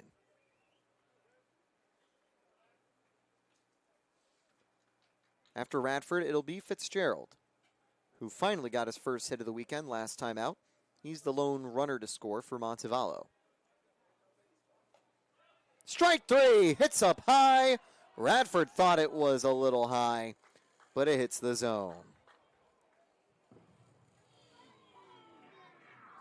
First K of the day for Hernandez. 1 down for Jack Fitzgerald. Montevallo fans voicing their displeasure with the call, but you know what they say, you can't fight City Hall. Here's the righty, Fitzgerald, 1 away, bases empty. Fouled, strike 1. Already mentioned it, but it'll be West Florida that awaits Montevallo next weekend. They then have a midweek matchup against Tuskegee before going on the road to Mississippi College to kick off and continue conference play. They actually start conference play next weekend against West Florida, as that'll go high and in, 1-1. 6th ever matchup between these two teams was yesterday for Tampa and Montevallo. This is the 7th. Tampa, 5-1 all time against the Falcons. They're looking to make it 6-1 to close out a perfect 5-0 start and a perfect weekend sweep as the count goes 2-1. Breaking ball missing inside.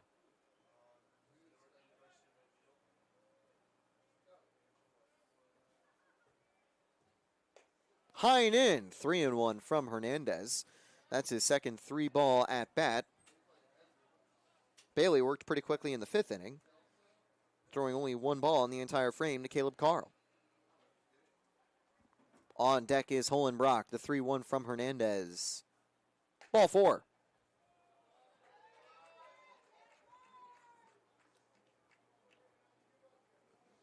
And that will give them a base runner for Holenbrock.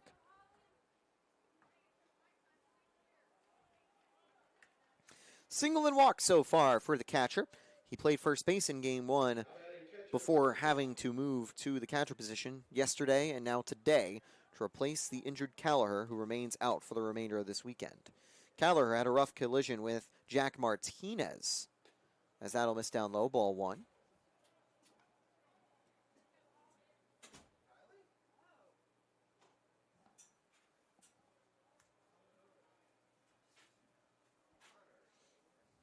One to 0 now from Hernandez.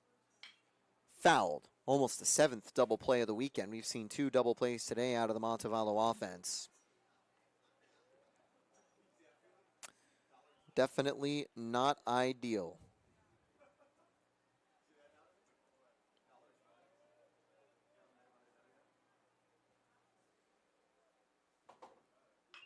Fouled again. Also down the third base line. A.J. Graham will be ready in case it stays a little further in play.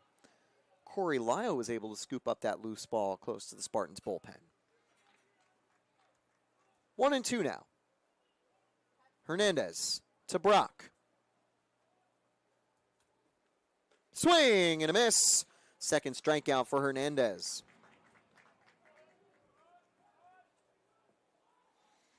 Two down for Hudson Allen. He got on board on the sac bunt error in his previous at-bat, and I do see, presumably one of his family members in the stands, wearing an Allen t-shirt. As they get a video of the at-bat, here comes the first pitch, and Allen's going to take one to center field. It will not fall in time. King makes the catch, and the inning is over. So, successful start out of the bullpen for Hernandez. We'll see if he's back for the 7th. But for now, bottom of the 6th.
So after a bit of a lengthy previous frame, it'll be Blackman staying active out of the bullpen.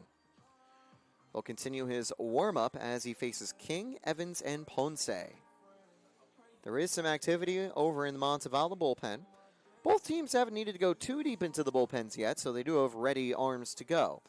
Neither team has a midweek matchup yet either, so they can use as many as they like. So we'll see if Hernandez will come back for the 7th. For now, Rose talking about one of the previous calls with the umpire. I'd imagine it would be the called strike 3 on the full count in the previous inning. Not a surprise that there would be a debate about the call. It was close, and you saw Bradford make his way walking to first base thinking that it was ball 4.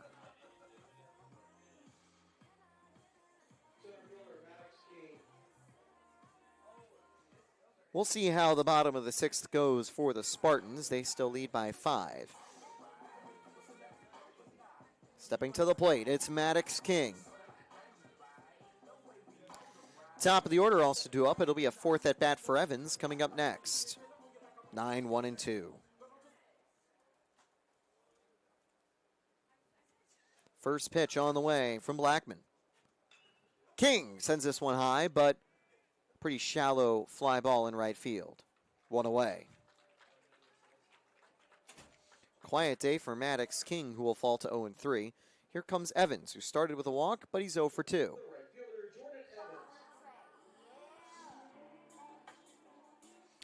6 runs on 5 hits for the Spartans. Thanks to leaving them loaded in the previous frame, they've now left 5 on the base path as well. Same number that Montevallo have over the course of the day today.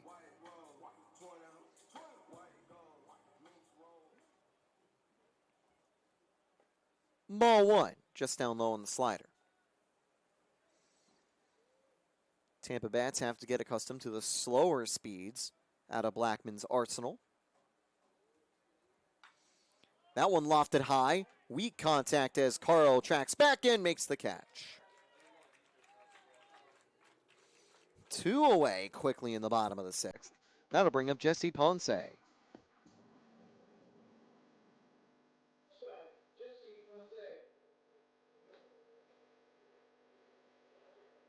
Does Blackman return for the 7th too if he gets a quick out?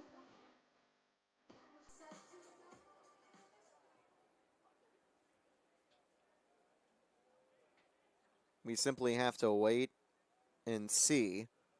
Ball 1, missing low.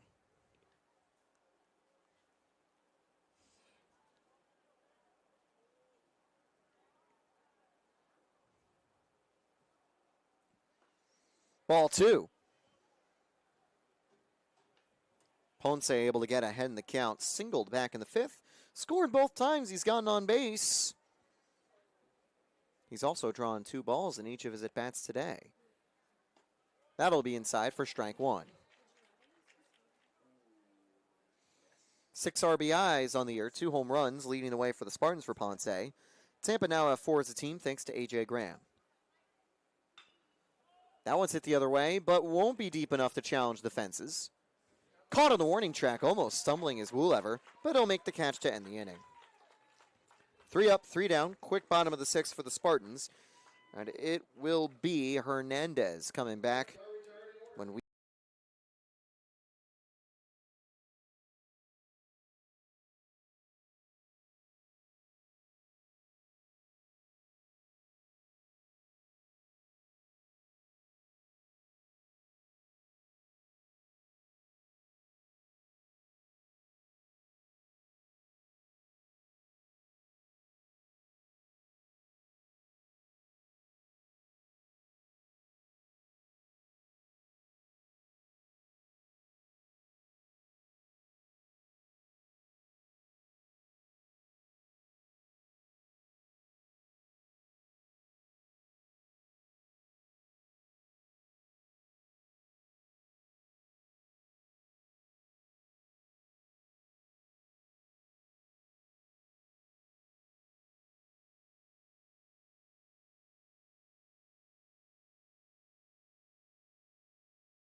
Last week, a successful trip to Georgia.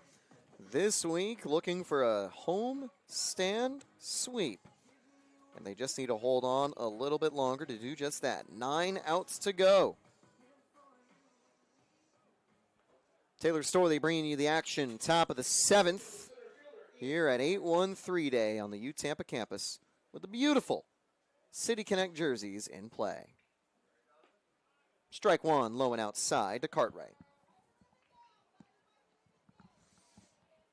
Second inning out of the bullpen for Oscar Hernandez. Ball 1, missing away.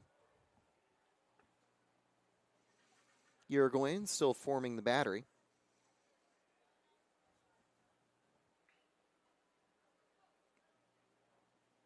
It's a close enough game where Tampa probably wouldn't make pinch hit changes across the board late unless they want to make a defensive swap sometime. 2-1 count now to Cartwright. Sack fly RBI back in the 4th inning with the bases loaded. Down low, 3-1 now.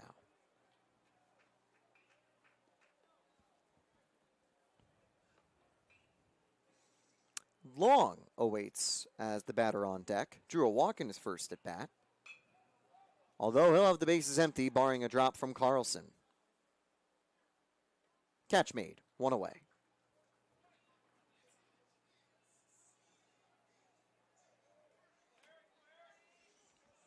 Harrison Long will step to the plate, 1 away here in the top of the 7th. Both teams pretty close in their batting numbers. 4 for 19 for the Montevallo offense, 5 for 20 for the Spartans offense. Tampa better with runners in scoring position as that one's fouled for strike 1.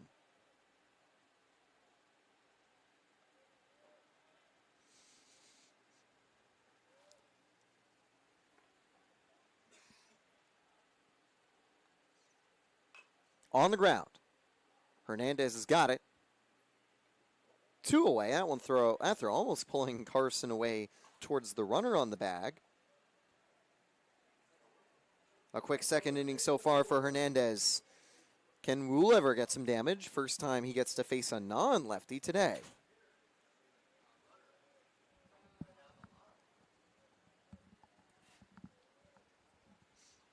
Ball 1, missing low and away.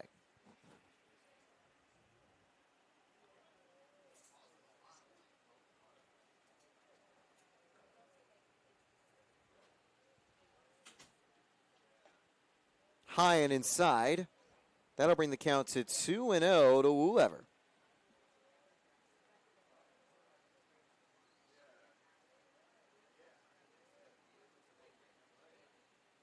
Three and 0 missing away.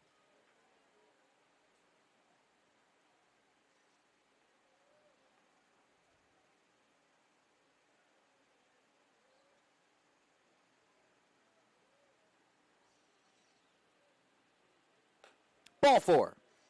It's another base runner with 4 straight misses out of Hernandez. There's been only one 1-2-3 inning for the Spartans pitching staff today, and that came in the final inning for B.J. Bailey in the 5th.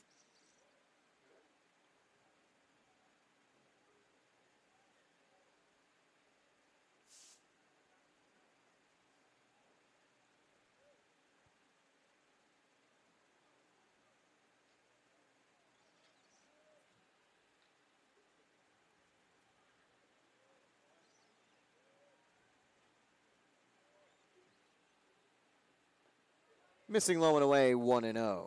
Good block there by Irigoyen.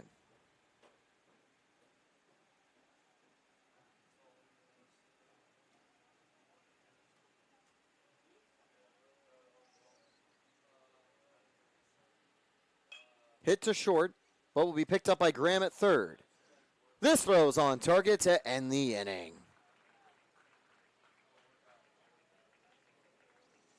One walk, one runner stranded, 2 solid innings for Hernandez out of the bullpen. We'll be back with the lucky 7, the bottom of the 7th, stretch time at the Birdcage.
So Blackman won't return for the 7th. It'll be Sam Malone, it seems, out of the bullpen.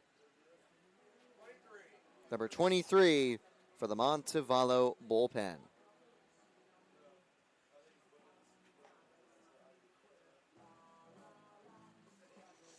Good outing for Blackman to set up the Falcons bullpen for the 7th. They'll give the ball to the junior out of Columbus, Mississippi, previously at Eastern Mississippi Community College. Malone had 2 outings, 4 strikeouts in 2 1/3 innings. He has given up 1 run, but he'll be hoping for a clean game today. Malone is another new player on this Montevallo roster. He is majoring in exercise and nutrition science.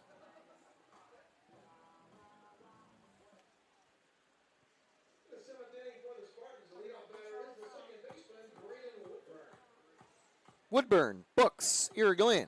They are the 3 that await Malone for this inning. The heart of the Spartans order. They have delivered some big results earlier today. Woodburn has scored twice as a base runner. 2 RBIs came home on the lone Books hit, as he also got plunked by 2 pitches. And Irigoyen had a 2 RBI single with the bases loaded earlier, as well as a sac fly for a 3 RBI day. So great outing for these 3 Spartan bats. First pitch was a ball. Second pitch, a strike. 1-1 to Woodburn.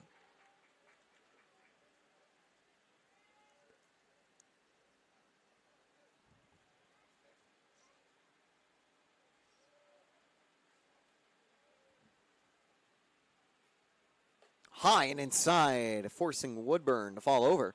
2-1. You can tell Malone's got some zip on that fastball, but it might be the command that plagues him a little bit today. 4 strikeouts, just 1 walk, though, this season. Good early sample size. Here's the 2-1. Woodburn gets under this one. Going all the way back. See ya! Solo shot for Braden Woodburn.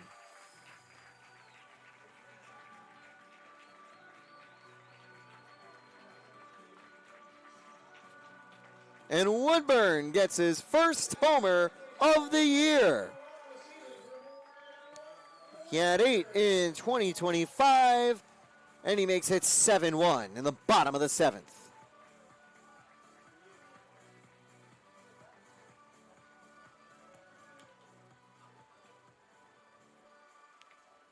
A big fly from Braden to start the lucky 7th to bring up Jake Brooks.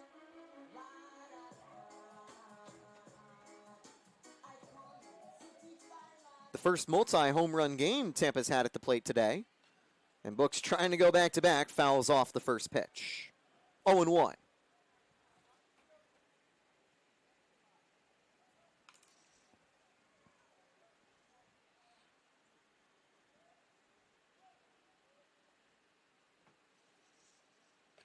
Two and 0, or 1-1. Slider high and away to Brooks. He was hit by 2 pitches last time out on a full count.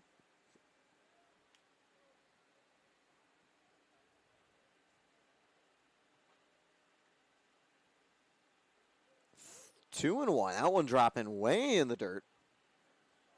Don't know if Malone has fully been able to reset after his home run just yet. Sam Malone to Jake Brooks, the 2-1. High and inside, 3-1. On deck after Brooks, it'll be Irigoyen, who had went yard yesterday and has 3 RBIs today. Irigoyen delivering in big clutch situations. He might get a base runner to work with. Ball 4. After a first pitch strike, it's a walk for Brooks, who has now reached in each of his 4 at-bats today. Brooks, an on-base machine for the Spartans. Here's Irigoyen. Sac fly, double play, and single. Those are the outcomes for Irigoyen. They've also all come with runners on base and runners in scoring position. Well, actually just runners on base. Pinch runner will come in for Brooks. The first defensive change we see for the Spartans.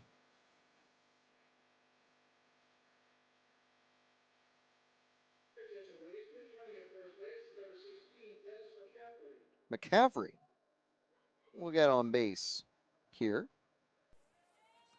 Wonder if they'll have him try to seal. Not yet. Strike 1 taken by Irigoyen. McCaffrey will definitely stay at the DH position once the inning ends. Gunnar Carlson will stay at first base. He is on deck. High and inside. Forces Irigoyen away from the plate. 1-1. If they wanted to make a defensive change with McCaffrey on defense, they would need to sacrifice the DH position.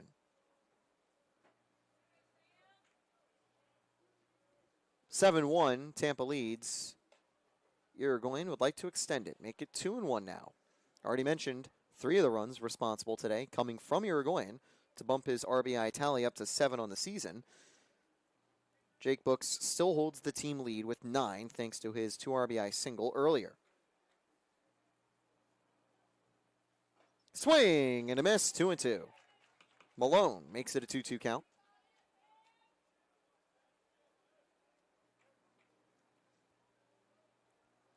Irigoyen would like to avoid a double play. That's what he hit into back in the 3rd inning.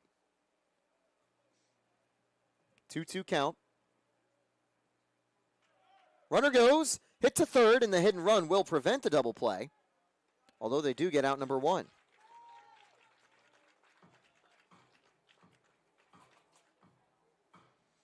McCaffrey in scoring position. Here comes Gunnar Carlson.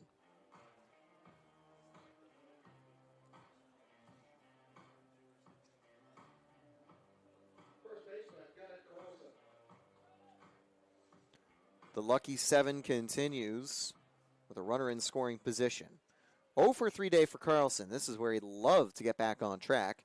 He's got 5 RBIs in the year and a man in scoring position. Fouled, strike 1.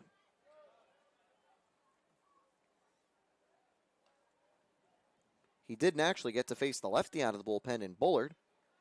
Last time up against Blackman, where he struck out swinging.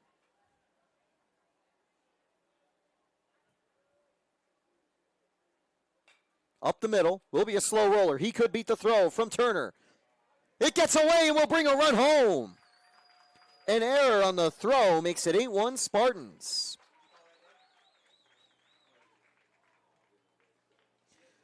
They are going to give Carlson the initial hit. He advances to second on the air. The error is what brings McCaffrey home, so no RBI. But it is a productive out, or productive play after the hit. The error by Turner, who has been stellar defensively all weekend, gives Tampa an extra run on the board, make it 8-1. And they have a runner in scoring position with 1 out. High, missing with the slider. Soto was actually ducking out of the way. 1-0.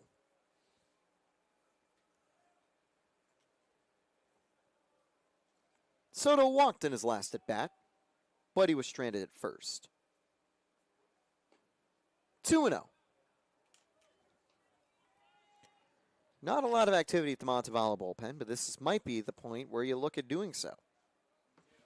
Have to see if Malone returns for the 8th, if he's able to quickly get out of the 7th.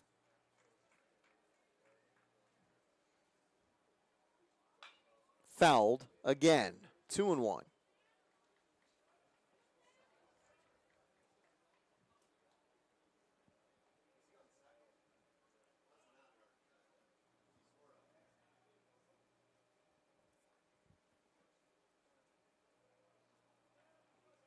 Carlson in scoring position. Malone with the 2-1 offering to Soto. Inside, almost hits Soto, 3-1. A.J. Graham remains on deck after his homer earlier. They might show the highlight that recently got posted to Instagram on the big board when he steps to the plate.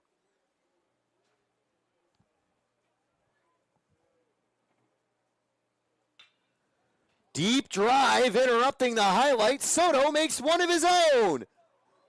Did he make the catch? That's what we're waiting. No, he did not. See ya. 2-run shot for Javi Soto.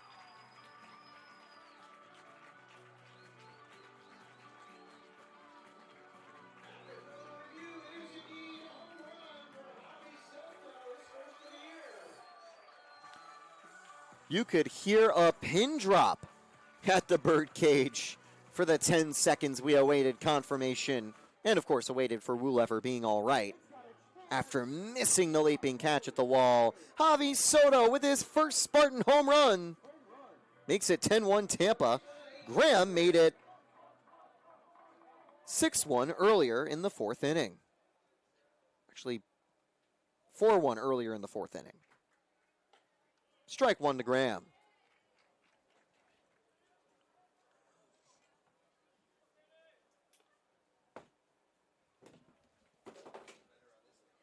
That home run was graded at 378 feet from Javi Soto. Cool to get that data, as that one's going to be taken outside, making a 1-1 count to Graham. The Graham home run earlier registered 356 feet. Deep enough to easily clear the fences down the left field line, make it a 1-1 to A.J. Graham. Good take, make it 2-1 to Graham.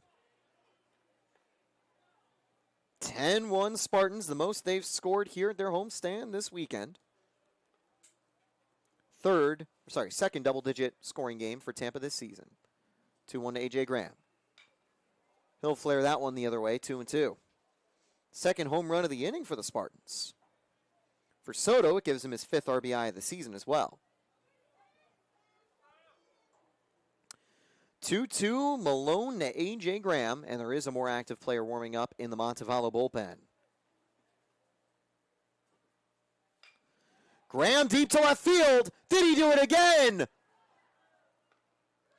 Yes, he did. See ya. Second of the day for A.J. Graham.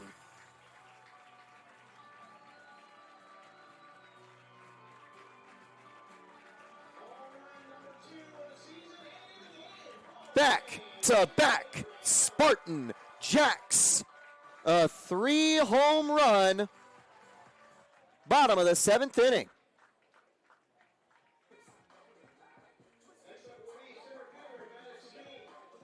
And Rose will shake hands with Arcel. That'll put Tampa at the run-ahead rule. I didn't know if we were going to do a run-ahead rule. A walk-off shot for A.J. Graham. But walk-off is just the funny way to categorize that home run.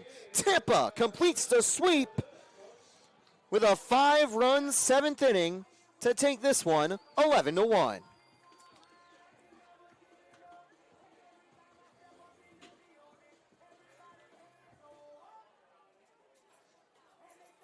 With 4 hits and 3 home runs in the final frame, Tampa will end the day early, and that is very bad news for the one man that didn't get a chance out of the bullpen that Urso said he was planning to get some action, that being Kenny Robinson, the junior out of Eastern Florida State, who certainly would have entered the game in the 8th inning.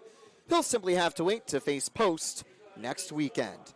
Tampa jumped to 5-0 on the season. B.J. Bailey takes his first win as a Spartan in his first Spartan start.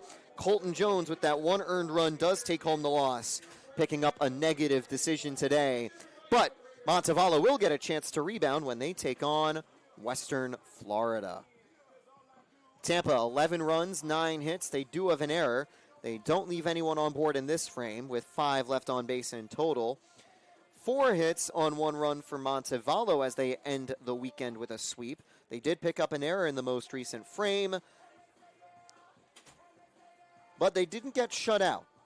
So that will be a positive thing they can pull into their season and conference opener against the Argonauts next weekend, but maybe not the way they were hoping to end this series against the Spartans.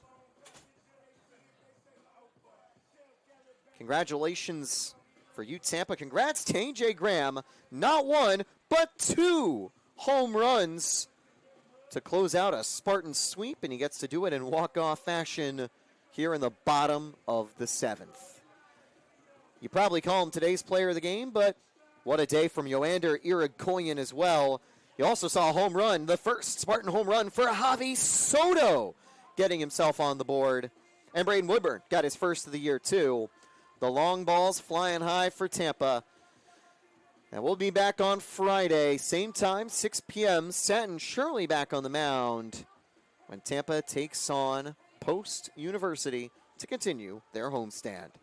Thanks for tuning in this weekend. I'm Taylor Storworthy. Best of luck to the Montevallo Falcons for the rest of the season. Hopefully we see you back here for regional play later on.